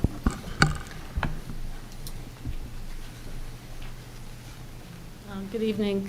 I'm Carmel Lockman. I live on Walnut Street, and I wanted to thank you for your year of service. It's been a tough one. I generally go to a lot of the council meetings, and I see what you do and what you have to endure at times, and I thank you for your service. What I just wanted to say is last Thursday at the Historic Preservation Commission meeting, the commission voted to name the Label Street area as an area of an historic site. And I think the next step is that that will come before the council. So all I wanted to do tonight is to encourage you all to read the report that Kathleen Bennett, the chair of the HPC, wrote. It's a fascinating history of that area of Montclair. And if you don't know what I'm talking about, I know you do, but it's the Richie Chicheri's restaurant and the little buildings behind it. Now, obviously, we all know the restaurant has been vacant for a long time for various reasons, but all the little, the buildings behind it that are part of the area are rented by artisans, architects, photographers, craftsmen. It's kind of a unique little community. Anyway, but what I just wanted to do is encourage you to read the history of that area. It's just, as I said, it's just fascinating. I've lived in town 32 years, and I did really not know what was going on there.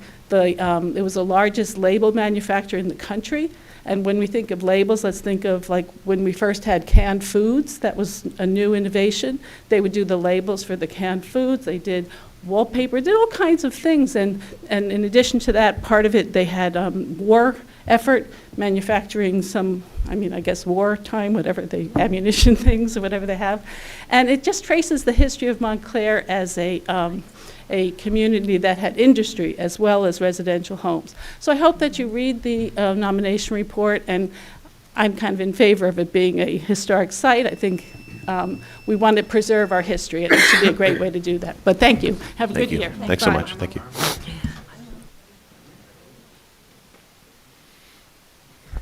Good evening. So I'm going to cover some ground already spoken about by previous speakers. Please kindly indulge me because it is a topic I'm very passionate about. Ilmar Vanderer, 127 Edgemont Road. As you know, for every project, there are short-term, medium-term, and long-term goals. Vision Zero is most certainly a long-term goal. It's a noble, idealistic, well-intentioned goal, but it's still long-term, and from all its appearances, it's quite a long way off from being executed and implemented. In the meantime, Vision Zero should not be looked at as an excuse for kicking the can further down the road. We need to deal instead with reality and what is practical, pragmatic, and realistically attainable. And there are more accidents every day, as noted by multiple previous speakers, including the accident on Monday, December 11th at the intersection of Bellevue and North Mountain Avenue, which is right around the corner from me. And I personally went to visit the accident scene because it happened just as I pulled into the driveway. Contrary to a previous speaker, I have to commend the police in this case because their response time, I'm told by onlookers, was under 5 minutes to that scene. And I spoke to two of the officers and they were just exemplary. So I credit the police in this case in terms of my personal interaction with them. But the accident scene was very disturbing because the car was still there, which had struck a pedestrian. The hood was visibly dented. The windshield was completely cracked. The victim was transported to a hospital, and the accident is currently under investigation. That particular intersection is one that I drive through every single day. I look for about 10 minutes because I'm hesitant to go through. It's a four-way stop, but that is all but ignored by all or most of the drivers. So it's been an accident waiting to happen.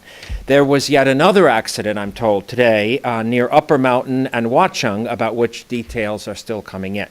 So I wanted to say in the short term, not the long term, there should immediately be improved signage, including greater use of illuminated stop signs, which are at some points in Vermont, for example, they're all over the place. Almost every stop sign, without exception, is illuminated. Increased enforcement, as previous people have mentioned, especially in accident-prone areas, and the hiring of an in-house traffic engineer cannot begin soon enough. This individual can be instrumental in getting Vision Zero off the ground and off to a flying start. So with that, I just want to wish everyone a happy holiday. And Madam Clerk, I have the date of Friday, January 5th, 8:30 a.m. circled in my calendar, not only because it's my niece's birthday, but that's the date I understand election packets will be ready for pickup from your office. Yes. So thank you, and I will see all of you in 2024. Good evening.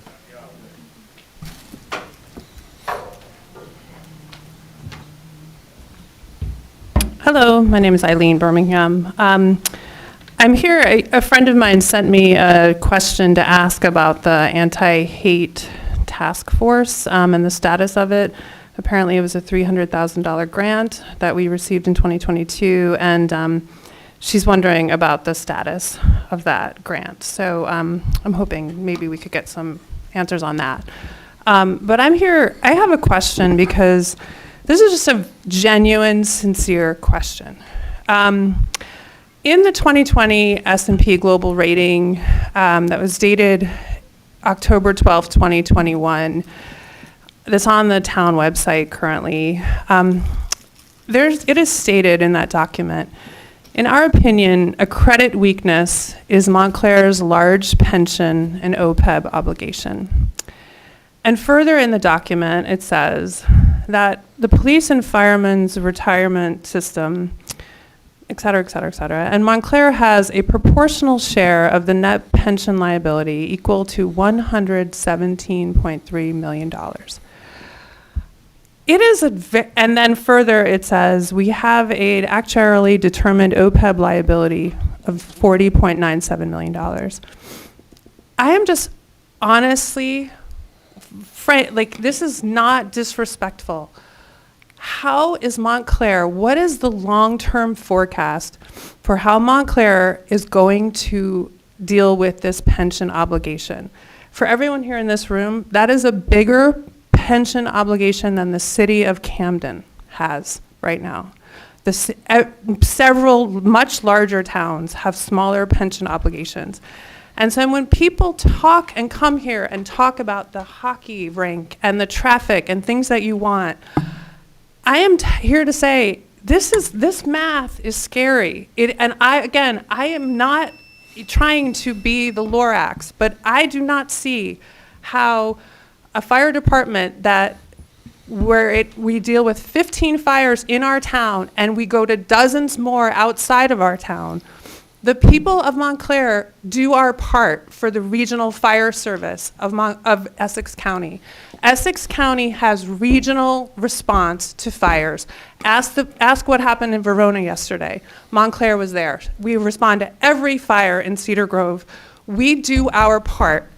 We cannot afford to keep increasing our fire department at this stage of where we are in our economic liabilities. Thank you. Thank you. Mr. LaPole, do you have any information on the grant? Yes, Mayor. There seemed to have been an issue with the grant in terms of whether or not they could hire employees. So we had a meeting last week and are reworking the budget, and we'll be submitting it. And hopefully we will get things moving in the very near future. Thank you. On the grant issue, Eileen, if you're still here, and Mr. LaPola, I looked up the whole press release that was issued 2 years ago, January of 2021, and it indicated that we got $300,000 that we were supposed to spend by September of this coming year, which is only 8 months away. I may have gotten the call and the information from the same person that Eileen Birmingham did, but she's really concerned as I am because if we get to the end of September and we haven't used the money, first of all, what happens to it? And what happens to there was a task force that we were supposed to appoint, made up of lots of people from lots of different communities in town, which would be very helpful. Especially, we didn't know at that time, Michael, that we were going to have all these conflicts, with the situation in Israel. But it would have been very helpful now to have this committee, this task force. So I don't know what happened to the whole thing, and I'm concerned because I read that the grant would expire and we won't have anything Counselor, it's my understanding that there were conversations and that we can extend the time frame in which to use the money. Okay, we still want to get this done, though, because we Yes, can we just are keep working on that, extending, but, we need it now, we needed it now, and the constituent who asked is very concerned, so I've sent you all the message I got from the constituent, Susan Shin Anderson, so please try to answer her, because I can't. Hi, Eric D'Amato, 25 Norwood Avenue in the First Ward. Ironically, a little bit, I'm coming late to complain about comments being late, which is kind of silly, but... Yeah, isn't it better that you could come, so you could come? Yeah, I had the school concert at Glenfield, which was great. Anyway, I just wanted to give a quick plug. I don't know if you got to talk about it, but there has been some discussion, people kicking around the idea of breaking up the comment section into two pieces. The first of which could be timed. I understand it's terrible to have to be here for hours and hours before you get to business listening to people, but if we could have, let's say, a 90-minute by-the-clock session that was really cut off and that was clean at the beginning, and then have a second session after you do all your business, but before executive session, and have that open and, without a time limit, and then try to make it so that we could have remote commenting. I think that would be a really good way to split the difference and make everybody happy. It would at least be something we could try. And in terms of remote commenting, our Board of Education does that, and they seem to, the walls haven't caved in on them. So if we could look at mixing those two things, I think we could have a nice situation. And that's all. Thanks for having me. Thank you. I just want to comment on this, Mayor, because the suggestion that we do a split session came from the manager of Verona, a very distinguished person, Joseph Diarco, who's been manager of South Orange and Paramus and numerous towns. He said what they do is have a period like Eric's suggesting that's limited in the beginning, and that was done specifically for senior citizens and families that can't stay out late, maybe children at home. It's seniors primarily want to get here, get to say something, and go home. And then he says they allow an evening session later if there's anyone who had to come late because they worked or they had a lot of school events like we did see tonight, and it seems to work well. And he said they also have a 4-minute limit, which is to give people just absolutely enough time. If you saw tonight that some very good people came up here, like Jack Spear, and wanted to talk, they definitely needed 4 minutes.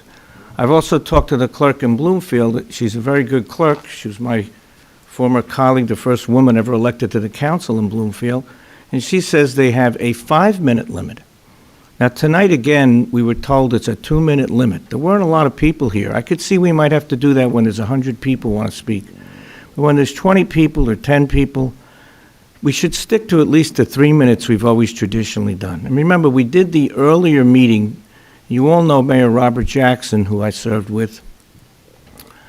He changed it to the earlier meetings because people wanted to be able to get home, especially seniors. So we did do it in the past in the evening later, but he did change it, and I respect Robert Jackson, and a lot of other towns do a split system like you're suggesting, but they give people certainly more than 2 minutes to speak, as you saw tonight, that we need. Thank you. Thank you for all that, and appreciate that you're coming late to that, but the good news is our manager actually recommended split session, which we did tonight. So we had a session before for public comment on all resolutions, and allowed people to speak to those issues and items. And then after that concluded, we also opened up a second public comment, aka split session, and had people after, hence why the 2 minutes, because there was 2 opportunities. So that was the path that we've chosen to go. We had conversations, about all the different recommendations that council members had, that Mr. Lepola had. Mr. Lepola openly noted this at our last meeting as a recommendation. I believe was at the end, so maybe not all the council members were here. However, it was what was recommended, and we chose to go in that direction tonight. So thank you very much for that. I appreciate what you choose. I'm just sharing with you, because I know you said you weren't here, what we did tonight. So that was the path that we've moved, and certainly the path that we'll be trying out, as to your point, going forward for the next time being. But thank you. I just want to, hold on, Bob. I just want to say that I had no problem with the way we did it before. I just felt we should have put a time limit on when people could sign up. and we can move forward. Because what I did not, as I said before, when people come here at 8:30, and people have been here since 7, I think that's wrong, especially when I rushed to get here from New York to make it on time. And I've been through it with kids and everything. What we did tonight, when I saw the packet, I was somewhat surprised that we had changed it. I wasn't here at the last meeting. I don't know if anybody voted on making this change. I know I didn't, and I know I wouldn't have supported it. So this is one area where I think discussion should have been had with the council, because it's the council meeting, and it's not the manager's meeting. And I think the council is the ones who should establish how we will do these things. So what I'm asking is, if this is the way that we plan on going, based on the comments tonight, I will agree with Bob that it should be 3 minutes. But I'm just saying that my vote is no to the change. But if this is what the majority of the council decide, because I don't know if anyone who voted for this. You're shaking your head no? Nobody voted for it. It was announced by the manager. No, it wasn't enough. Suggested by the But manager. what I'm saying is, it should have been determined by the council, not the manager. And so this is something we need to have a discussion about, because if, Bob, you're saying, no, you didn't vote on it, I didn't vote on it, Robin, you didn't vote on it, then that leaves Roger, Bill, Lori, and the mayor. Keep me out of the conversation, David. Okay. Don't assume anything when it comes to Well, I'm not assuming. Well, you just did. No, what I'm saying is, I don't know who voted on it, and I know Robin said she did. Bob said he did. I think we actually, Right, we actually all clearly answered it, that the manager suggested it last meeting. Right, but it's That's not what the we did. manager's No, we meeting, it's understand the that point. council's meeting. So if the council wants to go this route, the council needs to say that. And I'm saying no, and if you all do vote to go that way, I'm saying it needs to be a 3-minute they need to have 3 minutes, but 3 minutes hard.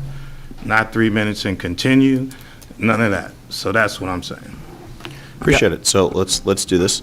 It was a suggestion from Mr. LaPola. He mentioned it, heads nodded. We'll make the motion that the format that Mr. LaPola suggested, which is what we have now, be the format that we use. I so move. No, that's not It's been moved and what seconded. Mr. LaPola said. Hold on. It's been moved and seconded. If you'd like to debate it. About what you're saying, Mayor. I'm not actually Because you wrong. didn't give people a session prior, Hold on. earlier. I'm suggesting. You gave them a session Well, only. if you'd like to debate it, then so be it. I'm suggesting the format that we Obfuscation. used is moved, it's been moved and seconded. Not I have a Councilwoman? comment. I would also agree that we should make, maybe at the resolution thing, if you want to make it a 2-minute, but then general comment could be 3. I just think let people have their fuller say. if Let's they- do the 2 sessions, and I'll vote on time next. Does that work? So we're going to say that on the agenda, just to be articulating what we're saying we're voting on, you're saying As is laid out for tonight. as laid out. So we did the proclamations, whatever, and then ordinances, if there were. Well, that's always flexibility, but it's this Okay. public comments. Public comment before on the items, and public comment after. Public comment on ordinances, then you did public comment on resolutions. Is that what you're saying? Nope. Ordinances always happens anyway. That's the Well, it only second happens on a reading. second reading. That's what this was tonight. So there's Right, no, but that's- but if. There's no change in I'm that. speaking, so I'm having a back and forth. So if it was a first reading ordinance, would there be an opportunity for public comment? No. During the public comment section, which is in the beginning, on any item on the agenda, if it was an ordinance being introduced on the agenda. That's very limited. That's very limited. Bob, I'm in the middle of my exchange. Just give me a second, then you have your turn. Yes, Let me- go ahead, Laurie. Thanks, just to finish. I know you've got 3 years on the council. I'm And asking I have questions, 23. Go ahead, and that's why Laurie. I'm asking questions. Go ahead, Lori. Please. Where does it say public comment? It doesn't say it. It's just what we did, right? I just want to be clear. What are we proposing? I know what we did We- tonight. It So It does. ordinances, because Hold they were on It- second It reading. does. Ordinances are second reading. After ordinances, you'll They see public get- comment on agenda items only on the agenda. Right? Okay. Then we had public comment on the agenda items, and then we have public comment also listed again at the end. Okay, and so well, you want to do this separate. So I'm okay with this, so I will be okay with Moved splitting and it that way. seconded and okay. Okay. Any other comments on the motion? Yeah, let me just get this clear again. When I saw this the other night, when I got it on Friday, I realized that not only did the manager make a suggestion, which is fine to make, okay, manager? You made a suggestion which was then memorialized in the agenda without any of us, or at least I didn't have any input on. Now, what it says here is that there's only comment on agenda items. not general comments, which is what Mr. D'Amato and others are talking about. I'm talking about what Mr. Joe Diarco, I don't know if you know him, but you should respect him. 40 years he was given an award at the municipalities conference as a manager, the most outstanding manager. He said they have a short period of comments on anything people want to come up and comment on and ask questions on, like Eileen did tonight. Anything, not just what's on the agenda, anything. Then they go to the agenda, they do their business, and then they have comments on anything later. So it's 2 public comment sessions, not restricted just to agenda items. So I'm appealing to you again, folks, this is what the mayor's saying he wants to adopt is what you did tonight. Well, this is not what we want to do. We want to give some kind of input in the beginning and some kind of input at the end. It's a split session, and it's also with the 3-minute limit. I agree with then Councilor Cummings' hard limit, but I was saying that 2 towns are neighboring towns which have outstanding managers and clerks. Outstanding, okay? They do a 5-minute limit, a 4-minute limit, a session at the beginning, session at the end, and they don't restrict their people to this 2 minutes that we've been doing. So let's not confuse like 2 minutes for this part of it and 3 minutes for that part. It's 3 minutes and that's it. Mr. Mayor, can I don't know what to say. can I What get else some to say? clarity here? My experience is not listened to. So when we have ordinance come up, the public can speak to that ordinance, correct? Is that only on second reading? If you're talking about if it's on the agenda, Right, if it's on the and agenda. what we're talking about now, there's a motion on to adopt. Right, If it's on the agenda, then during the section where they can speak to agenda items, which is the first, they would speak to it. right. And then following that, Mhm. the public can come up here and speak on anything that they want to speak on. In the second public in the comment, yeah. In the second public comment Right. section. Right, so I just want to make sure that people, do you understand that, Bob? Yeah, I understand that's Okay, very so- restrictive. That's so- why I'm not voting for this. So then, my question is 3 minutes is an appropriate time. I'm not going with 5, Bob. I'm not going with 4. I'm going with what we've always done, which is 3 minutes. So that's what I'm saying. So, No, fair point. So I think we're going to vote on, because the councilwoman asked that, it's a separate Right. motion. So it's just first the format, and then we'll ascribe the time to each. Right. I know that I think I saw a hand over here, or no? I have a quick question to Councilman Russo. What, the other surrounding towns that you referred to, what time do their meetings start? Start at 7 o'clock. They start at 7? Generally, do you know what time they end? They end pretty early.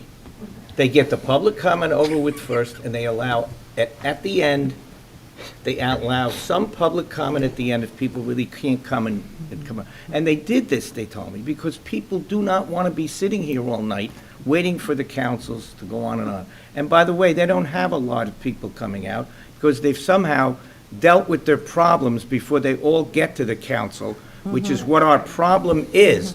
The manager should be able to diffuse and take care of most of these problems way before they get here and bring up even minutia things like a stop sign on somebody's corner every week.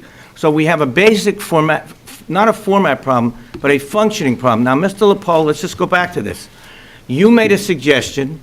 All of a sudden, it's memorialized. Who put this together, the Hold on. clerk or you? Councilwoman, did you have any other comments? Because it was your I just had one turn. other quick, how often do they meet? Do they meet weekly? They meet every other week, just like we do. Every other week like we do? Okay. These are our neighboring towns, Verona Okay, and thank you. and So- Bloomfield, which are led by Clerk Louise Palagano for many, many years, first woman on the council in Veteran. Bloomfield, and Joe Diarco, 40-year town manager, so okay? we have These are a- people who Okay. know what they're doing and handle things well. I've And I met want to Mr. stop you Diarco. again, Mayor, because if you do this and you all folks vote for this, you're still voting not to give people a chance to say anything they want at the beginning of the meeting, which is like the seniors. And you remember at the last meeting, 3 older women, one of which was 95 years old, tried to speak, and the mayor cut them off. And I demanded you let them finish speaking. And they only wanted to ask us to put together a committee, which is a very important committee they wanted to have on the senior services and the senior center. But instead, we're going to vote tonight to put together an unnecessary committee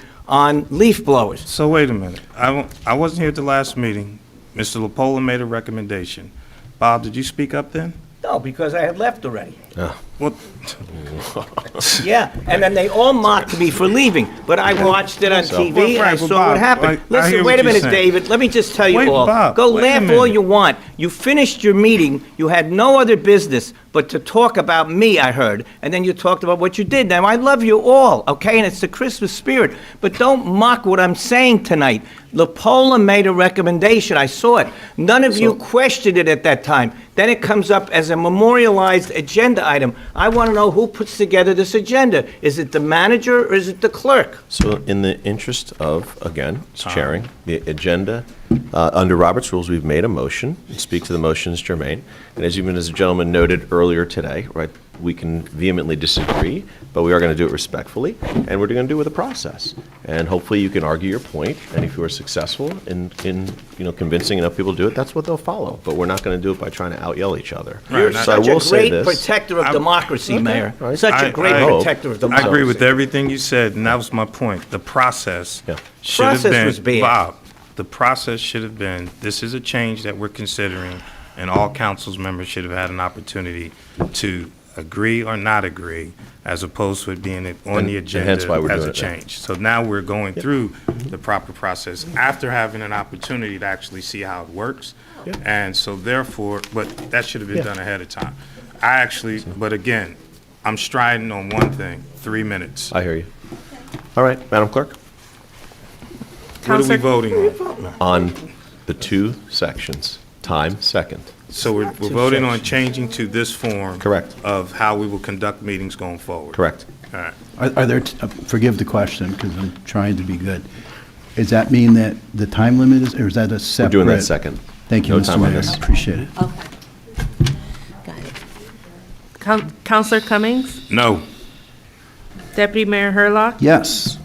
Counselor Price Abrams? Yes. Counselor Russo? No. Counselor Schlager? Yes. Counselor Terry? Yes. Mayor Spiller? Yes. The next is motion on times on that, and I'll certainly say this to all the points that are made, and appreciate it, and appreciate I appreciate the fact you noted you had left already. I think that I appreciate you kind of acknowledging that, because what we had Listen, said. I can leave here whenever I You can. want, and anybody else can leave. Some people left because of health reasons Yeah. at different times. Some Right. people left because they had a plane to catch. Some people 100%. didn't show up like you. I actually leave was here here, when but- you don't listen to me and respect me instead of mocking me. I use it as an You would example. not be here as mayor if it wasn't for me. Appreciate your thoughts on that. Biggest mistake I will I say made in my this, life. we have heard from some of the same individuals that they want to hear the business done, and we've had plenty of times where there's public comment in the beginning, and that may take a significant amount of time.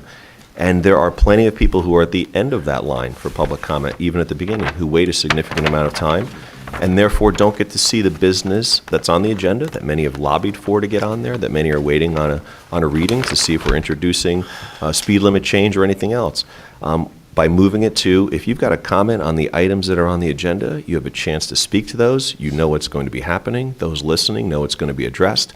Those who fought hard to get it on the agenda, heard our discussions about it, get to hear it. We also heard from many here who are arguing about the public comment numerous times, council, you do things in the dead of night. You do it at an 11 o'clock hour. Well, that is because, well, there you go. That is because it's, luckily today it's 9:30. The answer here is, we know that sometimes people have to wait, and then we get accused of doing late. We want to talk about the agenda items. People hear those conversations. We then, adding public comment at the end on anything anyone wants to talk about, give people a second opportunity to speak on these items. And of course, anyone who wishes to stay, address the council, gets that opportunity. So addressing both of those people, both of those concerns with the people who've come forward, is certainly why I'm supportive and appreciate, Mr. LaPola, you looking at how you've done in the past and making the recommendation, and pleased to see why we're supporting it here tonight, and I'm thankful for that. So I just want to say thank you, because I do think it's a method that gets us to have people get the best of both worlds. To that, I'm hearing, and Mr. Cummings, I'll ask you to listen to this just to hear, Councilwoman Price Abrams has suggested 2 minutes on agenda items, right, in that first part, and 3 minutes for the second. Is that what you'd like to move? Or No, are you saying, I'm asking just her, because she had asked that, and then I'm waiting to see what the consensus is around that, okay? Yeah. I would go back and maybe just let it be 3 minutes for both. So if you want to put forward 2 and 3, then I will retract that, and if someone else wants to put that forward, they can. Well, certainly, I think we saw, being that everyone has a chance, I think we saw much less length of time on agenda items that people needed. You guys speak to that? I think it was a good thing why we tried it out tonight. People who see the agenda items have often had a chance to talk about it originally, because, we do the preview of all of our agenda items. We have that on the previous meeting, so people can talk about those. I think as we saw from tonight, there's usually not a lot of longer comments on those sections. And again, those are captured under the other section in the meeting before. So from that perspective, I think 2 minutes fully suffice there. We saw that tonight. And I think it's that second session where I would argue that the 3 minutes is a more appropriate time frame if everybody feels that's the case. So I would be, to your point of what you suggested earlier, and Councilman Cumming asked you to consider that and your thoughts on it. But that would be what I would say. So you're moving it, because I withdraw. Are you going to move the 2 and 3? I'm asking if you have a motion or no. I withdrew it. I withdrew 2 and 3. So would you like to make a motion or no? So I would say 3 and 3. Okay, that's your motion. Is there a second to 3 and 3? Second it. Yeah. Okay. The second is for 3 minutes and 3 minutes. Any comments or conversation? I would, I would just add, we've actually went from 3 minutes of Yeah. comment, which is fine. I'm okay with that. But if you look at it closely, 2 minutes in the front, and now 3 in the back, now you have 5. I respectfully, I want to hear everybody. I'm all for democracy. However, we can't keep doing these meetings where we're here at 12, 1 in the morning, doing the actual business end of things or listening to the comments. I actually supported your 2 minute, 3 minute, quite frankly. I don't support 3 and 3 because we're actually going from 3 to 5. Now we're going from 3 to 6. That's just my 2 cents. Fair. Well, it may fail then. So I'm gonna follow that up and say that, in my perspective, based on the fact that the agenda items or the ordinance items, people will have time to look at them and come up there and speak about it. We just need to hold them to the time period. It's clear to me 2 minutes is not enough time for someone to articulate what they want to articulate. It's a very short period of time. Some of these things are complicated. So, we agree to disagree. The only question I have is, if we're going to do this, no agenda items need to be brought on Tuesday and added to the list at the last minute. I'll tell you this, and then we that's get a- into. That's we a get no. it. I'm just saying because. No, that's a because no. then- I'll tell you that because under Robert's Rules, anyone can make a motion at any time, just like we're doing now. True. And no, but so to answer your question, Yeah. no. So at any time, any motion can be brought forward. And nothing supersedes that. Everyone has the right, duly elected here, to make that motion, and if there's a second, for us to duly consider it and vote on it at any hour, any time. So that is a commitment that Okay, but cannot I would be made like as for part of this council to consider that when we do those, when those things have happened, they've been considered, and, in my opinion, done in an underhanded way. And so we haven't had any of those things lately, but if we're going to change, we need to change for the good across. So I just ask my colleagues that if you're thinking about something, because nothing happens on a Monday to get in here on Tuesday, but somehow we've had agendas presented to us on a Monday or a Tuesday at a meeting where you really had no time to digest it, talk about it, and look into it. So, but, I disagree with my esteemed colleague. I think 3 and 3 is appropriate. It's what we've done. I don't think 2 minutes is enough time for people to have to talk. Just to be clear, we haven't done 3 and 3. We've done No, 1, well, 3. if we But do. just to his point. Right, but I'm just saying, if we vote on this, she took back Understood. what she offered, so I'm assuming we're voting on what now? That was my question.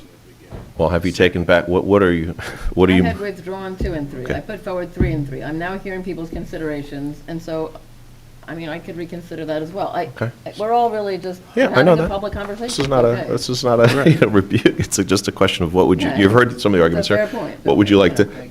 what would you like to move forward on it? Is it 2 and 3 or 3 and 3? We're not in the middle of just discussing what's on the table, which was 3 and 3. We could all Okay, take do it you want back. to, well, I'm asking if you did or you're leaving 3 I'll and 3. withdraw and let someone else put one forward. That's what I'm going to do. I'm not putting forward. I haven't given it as much thought as it might require, so I'm going to let someone else make a recommendation.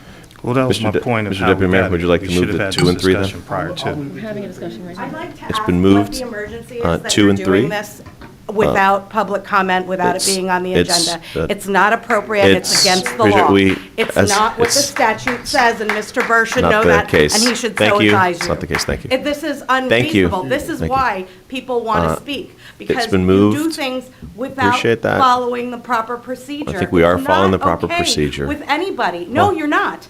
If this is an emergency, then This is- to change the time, you have to state This is what the not a emergency is. debate on this That's issue. required. The attorney can answer those questions in a second. Thank you. You moved it. Is there a second to the 2 and 3? The 2 and 3. Yeah, that's what he moved. She retracted. like Is a it 2 joke and to 3? Is the there a public. second? A conversation. Okay. It's been moved and seconded for 2 and 3. Would anyone like to comment on that? Or have a conversation? I'd like to comment on it. I'm willing to compromise. I'm always willing to compromise. I teach political science. I know government. I know politics. 3 minutes is not what I wanted. I wanted 4. Fine. The other towns have 5 and 4. Fine.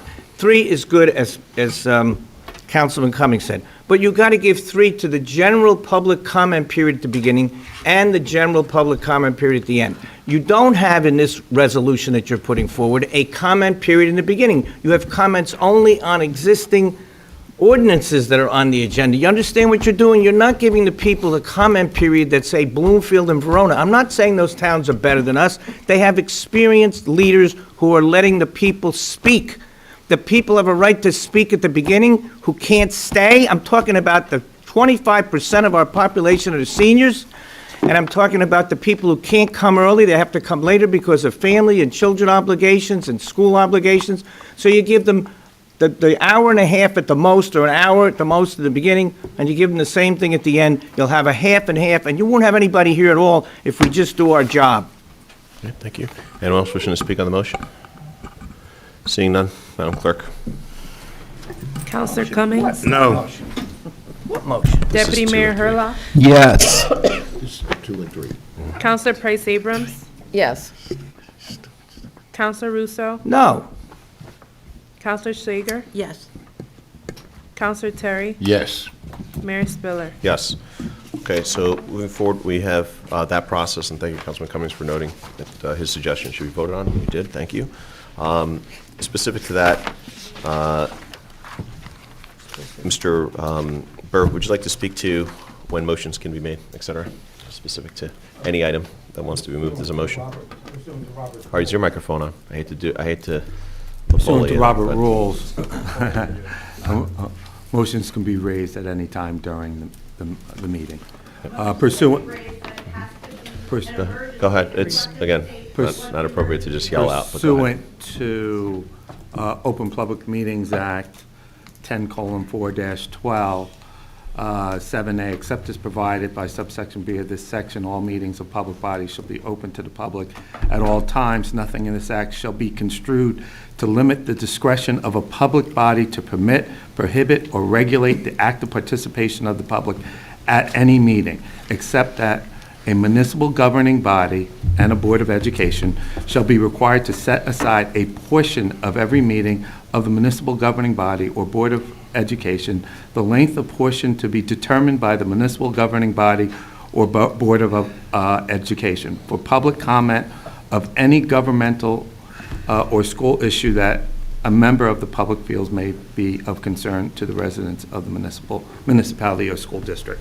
So the board, the governing body, is within its discretion to limit and put up boundaries for the public comment. You just have to provide time in your meeting for the public to come and make public comment. Thank you.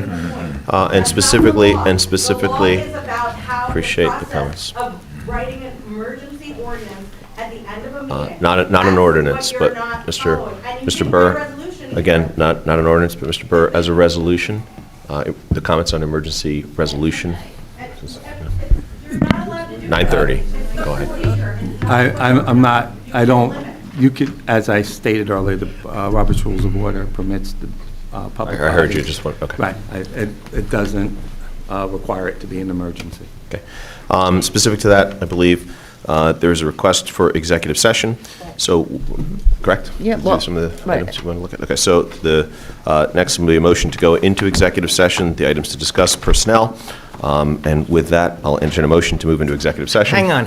So moved. The issue that's being raised is wait a minute, the public needs to know why we're going into an executive session. There is a resolution here to appoint several Let's people. not name the To the people. resolution to appoint people to the Implementation Task Force This is Committee, not- right. which doesn't even say the leaf blower implementation, it says the we can implementation. fix it, Wait a though. minute, let me just finish, okay? Okay, I'm not gonna leave, okay? But let me tell you this, this was sprung on me tonight at the beginning of the meeting, and you resisted giving me a copy of this, No, I Lori. handed you a copy. resisted me getting I it. It handed was you a the copy. town That's why no one has attorney, it but you. Gina gave Lori. it, right. So now I know what it is. That's And it's fine. filled with names of people that might not even have been asked if they want to be on this committee. You're So that speaking you from could what you don't form this know, committee. okay? So now you're going to have a closed session talking about a committee on leaf blowers. I just want the public to know that's what we're going to talk about, okay?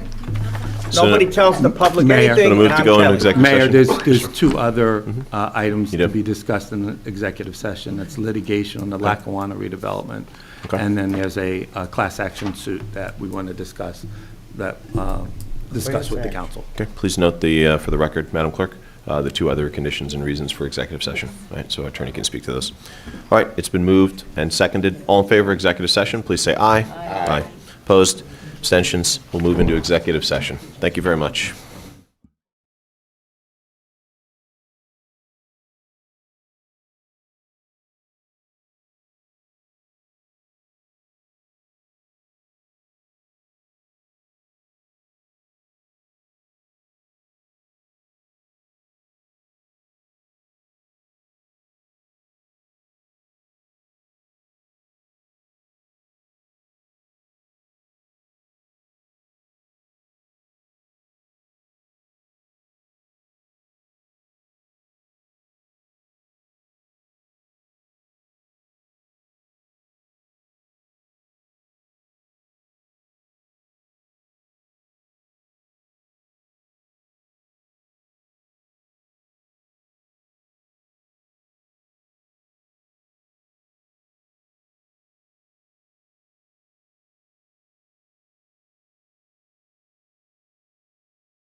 Okay, thank you very much. I'll entertain a motion to come out of executive session. So moved. Is there a second? All in favor, please say aye. Aye. We're now out of executive session. Councilwoman? Mayor, I'd like to move a resolution appointing members to the leaf blower implementation task force as per Ordinance O-23-35. Okay, you so move. Is there a second? I'll second. It's moved and seconded. Any questions, concerns, comments? Seeing none, I think there's no monetary here, so all in favor, please say aye. Aye. Aye. Opposed? No. Okay, 2 opposed. Abstentions? 3. No. Abstain. Thank you. 2 and 1. Thank you very much, and as always, we appreciate people for their willingness to serve. With that, I'll go around. I'll ask the clerk's office, anything that you guys have today? No, thank you. Manager's office? Just two things. First, it was mentioned earlier. I'm gonna laugh if your mic is not on. Oh, my God. This poor man. Jeez. First, we received that $438,000 grant, which we will do the demonstration grants with the Vision Zero Task Force.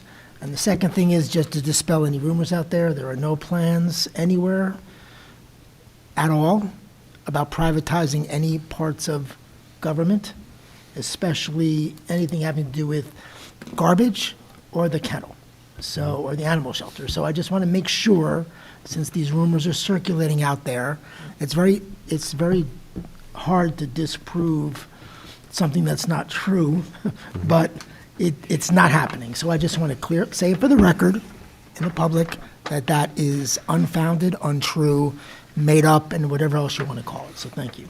Okay, great. And I'd say your 2 points. First and foremost, not to undersell it, that's a huge grant that we just received. Kudos. First, Education Committee, appreciate the work there with the grant writers, et cetera, but certainly to the full council, knowing the commitment that we have in this area.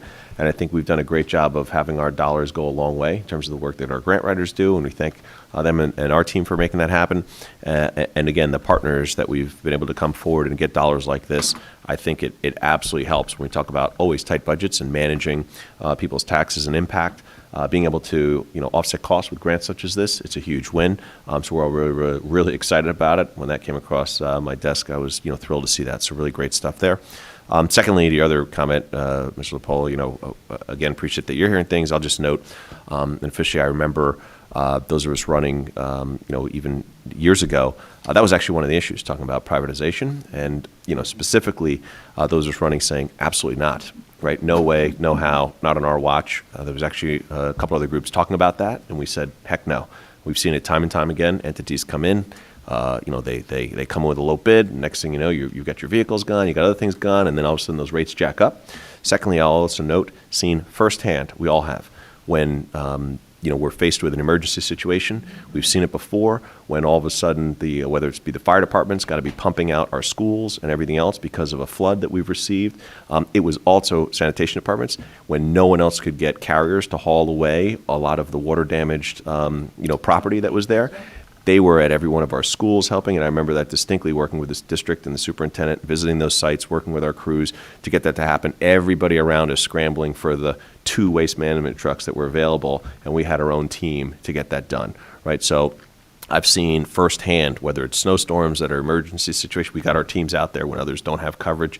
So I'll reiterate something specifically that I ran on, and I know that broadly we agree with that. No way outsourcing. We've seen firsthand the value added to having things in-house, and I will just strongly state that again for the record because you brought up that there's some rumors or something. Okay. Yep. Mr. Attorney's office. No comment tonight, Mayor. Okay. Let's go with Mr. Deputy Mayor. Thank you, Mr. Mayor. Given the late hour, I'm going to be very quick. To all the people here in the audience and the handful still on television or whatever, there's a lot going on again, particularly we had Public Safety Committee meetings, as Councilor Cummings and Councilor Terry had mentioned. Many of us were at the swearing in where 8 new officers were just sworn in, which was really nice to see here in Montclair, particularly given the state of affairs nationally. To see that level of interest was very inspiring, at least for me. Women's Club of Upper Montclair had their holiday tea, which I attended. I'm proud to say now I am an associate member of the WCUM in Upper Montclair. I heard you're looking for your rose, is it that you got? I am looking for my rose, I know you and are. I was I've told, heard yes. that. Like the Bachelor. Yes. I've heard. No, definitely not like The Bachelor. I don't like that show. But the rose will be in April, Mr. Mayor, and I look forward to having you in attendance will, when I see get me my there, rose, yes. for Look sure. forward to it. And then lastly, it's an honor always to attend the Eagle Scout ceremonies. I know many of us have done them over the years. I've done a lot, and I'm really proud to be a part of that. Troop 13, which meets at Cooper Avenue Church there in Upper Montclair. Mr. Russo and I, Councilor Russo, attended. I gave a little speech, but actually Councilor Russo had given a poem.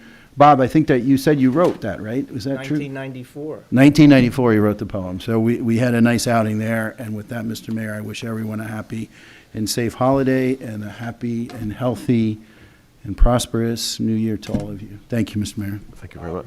Thank you very much. Second ward, Councilwoman Schlegel. Yes, thank you, Mayor. I want to send my condolences to former Police Chief Thomas Russo's family on his passing. His wake was last week. I wasn't able to attend the funeral, but the wake was very moving, and I extend my condolences to his family. I also, there's not much to say. Things are, I was very happy to hear Mr. Spear talk about the opening of the island at Edgemont Park. It's very meaningful to many, many people, and I'm glad that was able to be done. But I was also going to ask the manager at some point, the aerators are not on anymore in the park. It's been a couple of weeks. That keeps the water moving. So hopefully that could happen, because the algae builds up in the park, in the pond. Other than that, I want to wish everybody a happy holiday, and I'll see you next year. All right. Councilman Terry. Thank you, Mayor. First of all, health and happiness to everyone. You know, it seems like at the end of the year, you know, you reflect back and you think about all of the different incidents and tragedies that have happened. You know, every family, you know, has gone through something. I know that ours has, you know, this past year. Yep. But the blessing is that we do have family that can come together, you know, especially at this time of the year. There are a lot of people that don't have family or anybody to go to. So to those out there, we are praying for you. Hopefully that you'll have a happy, successful holiday season.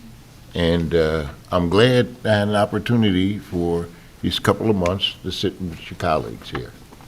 It's been enjoyable.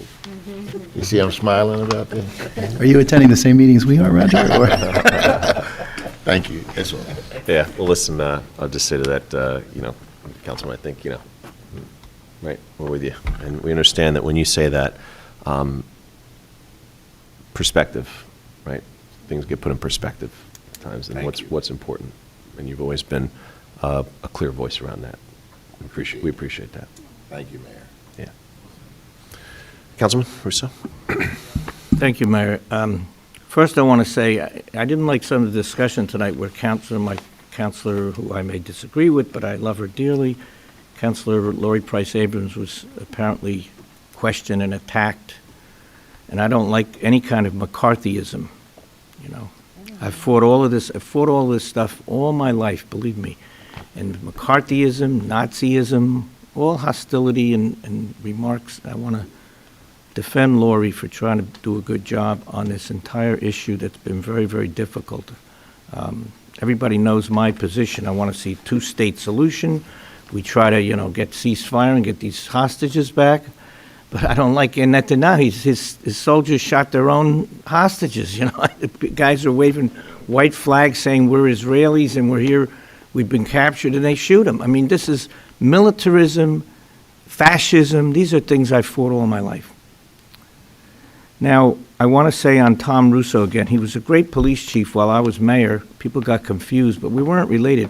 But many people don't realize that Tom started the natural gas purchase of 5 vehicles that were alternative fuel vehicles. He started that, got the grants from PSE&G, the State Environmental Protection, and I think it was the BPU at the time helped with that, but it was a great innovation. We used them for traffic, so they didn't need to be, heavy duty. You know what I'm talking about, Roger.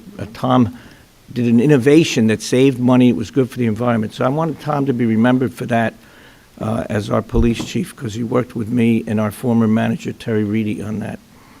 And lastly, I want to mention that Bill Herlock did a great job with the Boy Scouts and then introduced me to read my poem. It's called My Other Race.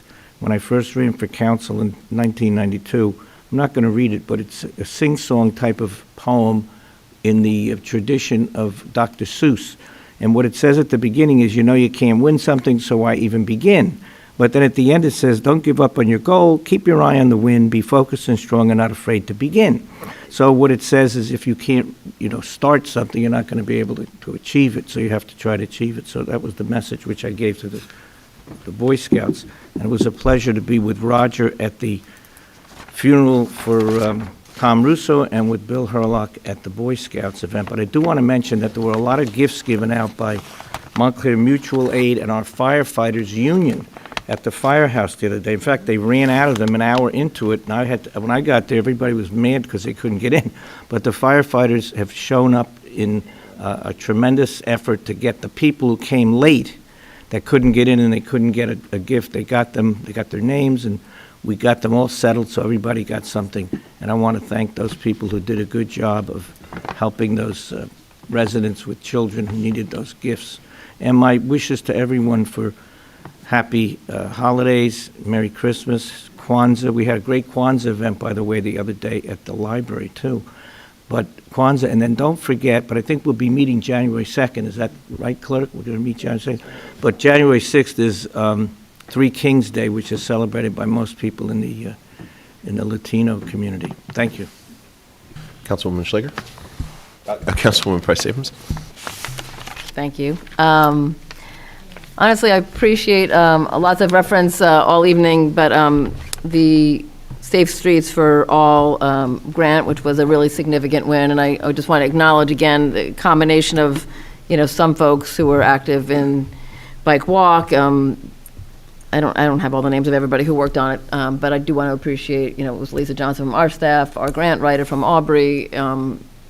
I know that Deb Kagan and Paul Mikowitz and others, Laura Torchio, probably some other folks. So I like that collaboration. It was related to Vision Zero, and but it was collaborative, which I think is really what that whole thing intends to be. And and I think as we've had so much robust activity here at the council on actions we've been able to take and things we can consider in terms of the speeds and such, we are very much mindful and listening to what the community is telling us and what we observe ourselves on certain roads.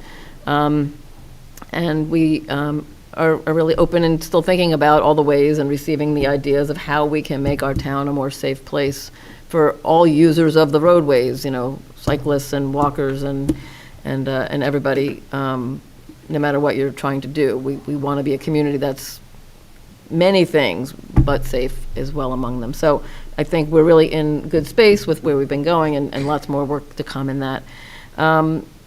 And I really just want to also lend my good wishes to everybody. Holidays people have observed and celebrations we'll be sharing, many other holidays, again, Christmas and Kwanzaa and other things to come. So these are the ways we knit community together, and just look forward to those kinds of shared times and the work that we do, and the public who engages so robustly with us. We say thank you. Councilman Cummings? Thank you, Mr. Mayor. I want to give a big shout out to Vanguard Theater. They had a wonderful intergenerational event over the last couple of weeks. Last week, I believe, I met with some folks from Dewdrop Inn, asked them how their time was. They said it was great, it was awesome, and I really commend Jessica and the things that she's done, that group has done as it come into the community. And that was very special. And you talk about, as we had conversations about an intergenerational center. I think who showed up at that event was great. Unfortunately, my work schedule prevented me from attending, but I sent Jessica a note that was really great. Rod, you could appreciate this. We'll want to send my condolences to Colin Hinton, young man whose mother, Mission Street, passed away. She was 96. longtime resident, very close family, Fibrace family, Hinton family. So we'll be sending her home Friday, but just a really pleasant, wonderful woman who's, George and his family just can't, Colin, but George's cousin, they lived in the same house, her and her sister, forever. Just, really Montclair people that I don't want to, I just want to make sure Colin knows that we're all in there with him. And then, one of the things we talked about, Lori just mentioned it, in terms of Vision Zero Task Force, we had a really robust discussion at the public safety meeting, and one of the things, low-hanging fruit, is the conversation about illuminating stoplights, stop signs. So, Mr. Manager, I'd really like to kind of get a cost on that. We are looking at locations where it makes sense from our professionals. That's the one thing that, I'll always lean on them because I think they come with an objective perspective that's needed, and it's very important. But again, to your point, we do want to make sure that our streets are safe, our roads are safe, that our community is safe. And I also want to say that, I think our police department and fire department are two organizations that really do well by this town, but represent this town. And, one of the things about Montclair is, to the point, we provide services, and those services are done and are available when you need them. You don't always need them, but when you do need them, they're there to be there. And Ms. LaPola, I'm very happy that you publicly stated that the sanitation department is not being considered for privatization. Word got to me, and as I've told you when you get here, something comes to me, I'm coming straight to you with it. So that was something that I appreciate that you mentioned tonight. But I will say again, sanitation is another area that a lot of towns don't have it. We do. And I think those are the things I will tell you, we pay for services, our taxes show that, but we get those services delivered to us. And so, as we do head into this holiday season, Councilor Terry, appreciate your words about thinking what every year means. My children are all above 21 now. And it's unbelievable because I remember all the things we used to do at this time of year I appreciate the parents talking about, Bill, how many times, were we at plays? This is that time of year. I call it fa-la-la land. School's not going on. Everybody's having parties, but, and programs where you see our children doing great work. And when I was on the board, I used to love going to all of the shows because the talent in this township is just incredible, and I'm sure it still is. So I want to wish all of you a happy holiday season. I will ask for the new year. I wish that you all have health, number one. I don't care about prosperity. I want you all to be healthy. That's because, as my father told me, a rich man is a healthy man. And so, and Bob, I'm going to go with what I wish I had heard your poem. When Bill told me about it, I was like, oh, I don't want to hear the, Bob poem.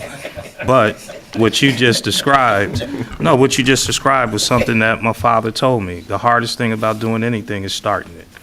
And so I appreciate that you started that poem and ended it. I hope he did it within 2 minutes, because that's what we're asking for the public. It's a 3-minute poem. So, I'm always going to bring levity to the conversation, Mr. Mayor, because I think at the end of the day, all of us sometimes dread Tuesday because we know what it can be, but we show up. And we do that because you ran and you take the good with the bad. I appreciate the gentleman who came up and kind of gave us some kudos. And I think that it's very important that I also tell you all that, we may not agree on a lot of things, but at the end of the day, you all are showing up and being here and getting the emails that I get and getting the concerns that I get. So thank you all for doing what you do on behalf of your representative wards, but also for the township. So appreciate you, and glad you had your first time as a clerk in that position. Good job tonight. And so I look forward to next year, and I hope everyone does have a safe holiday season. Thank you, Councilman. Certainly appreciate it. And I'll just say, I think as you go around and you listen to all the things everyone's talking about, I do look at it as the part of the job, yes, as the councilman noted, is being here. and sitting in meetings that can sometimes be long, but I know that at its core, everyone does enjoy, being here. You enjoy knowing that the things that you pass, the things that you do, when they align with, so many community groups and so many other pieces, you're helping them to kind of do good. You're doing good as a government entity. You're making lives a little easier. You're supporting people with some of the things you pass. You're engaging in those conversations. And those sometimes take time, right? And they are passionate. Always say it, important to be respectful, and appreciate the gentleman who noted that tonight. Not just when it's easy and everyone agrees with you, but even when they don't, right? I think that's at the core, but to be able to do that and to see those results, for me, that I think is what brings me enjoyment being in these meetings, is knowing and smiling the work that you're doing and we're doing and have the impact that we have. It's enjoyable. And to that point, I'll just say on some of the enjoyable pieces, I know that so many entities, the Montclair Child Development Corporation, Montclair Mutual Aid, Reaching Out Montclair, right? All these entities collecting toys, and had the opportunity to stop in and give. And to the councilman's point, it's the other side too, where you look at that. I showed up at the toy giveaway at the firehouse, and I got there early, and it was still, when you look at it, here we are in the country that's one of the wealthiest in the world, and there's a line. And they were there for hours before that event started. And they're holding their kids, and I can think of my own little ones, and by the way, the number of times they saw the unwrapped toys in the car going, "Daddy, is that ours? Is that ours?" You're like, "No, we're giving this to others," right? But you really see how many other families are there to grab that toy, and you're having to say, how can we help? And it's great that we all do. But certainly I think it's a note of, hey, what can we do policy-wise to kind of make things better on a broader scale? And that's what we do. Right, that's the call to service. That's why we all serve. So I just want to say thank you to all of you for that as well. I know we've thanked, as the councilman did, police and fire and the work. I want to also, just note the Montclair Ambulance Unit. I had an opportunity to chat with some of the individuals there, and they're one of those spaces that it's difficult to kind of get that funding. They're, what are they? Are they a government entity? They're not, and they're not, right? So, but how do you help? And they answer those calls oftentimes when we're in our greatest need as well. And figuring that out, and maybe Mr. Manager, there's ways we can look for cost savings and help them in ways too, because I think they play such a vital service, and it's important there. So really just as we talk about the season and what is important, certainly I think I look at it as the good that we do, the families and the health that we have. That's at the core. And certainly during this holiday season, we get together, we get to celebrate that. Appreciated a chance to light the menorah, as I always do. Didn't fall off the ladder again. That's fun. I helped. Right? I was holding Whether it. I think you were pushing it. I think you were No, I was pushing it last holding I the ladder checked. You for might have you. been pushing that ladder. I was holding the ladder. You were holding the ladder. I helped your son. I took That's care of right. your son. I appreciate that. Tree lighting, that, all the things. So I just want to say to everybody out there, have a safe, healthy, happy holidays. And certainly on behalf of all of us, part of a great community, and great because of your involvement and engagement, and celebrating all the things that we do when we find ourselves with family and friends, and part of this fabric of the community. So happy holidays, everyone. Wish you well. And with that, I'll entertain a motion to adjourn. So moved. All in favor? Aye. We are adjourned. Thank you very much, My wife's everybody. waiting Have a for good one. me.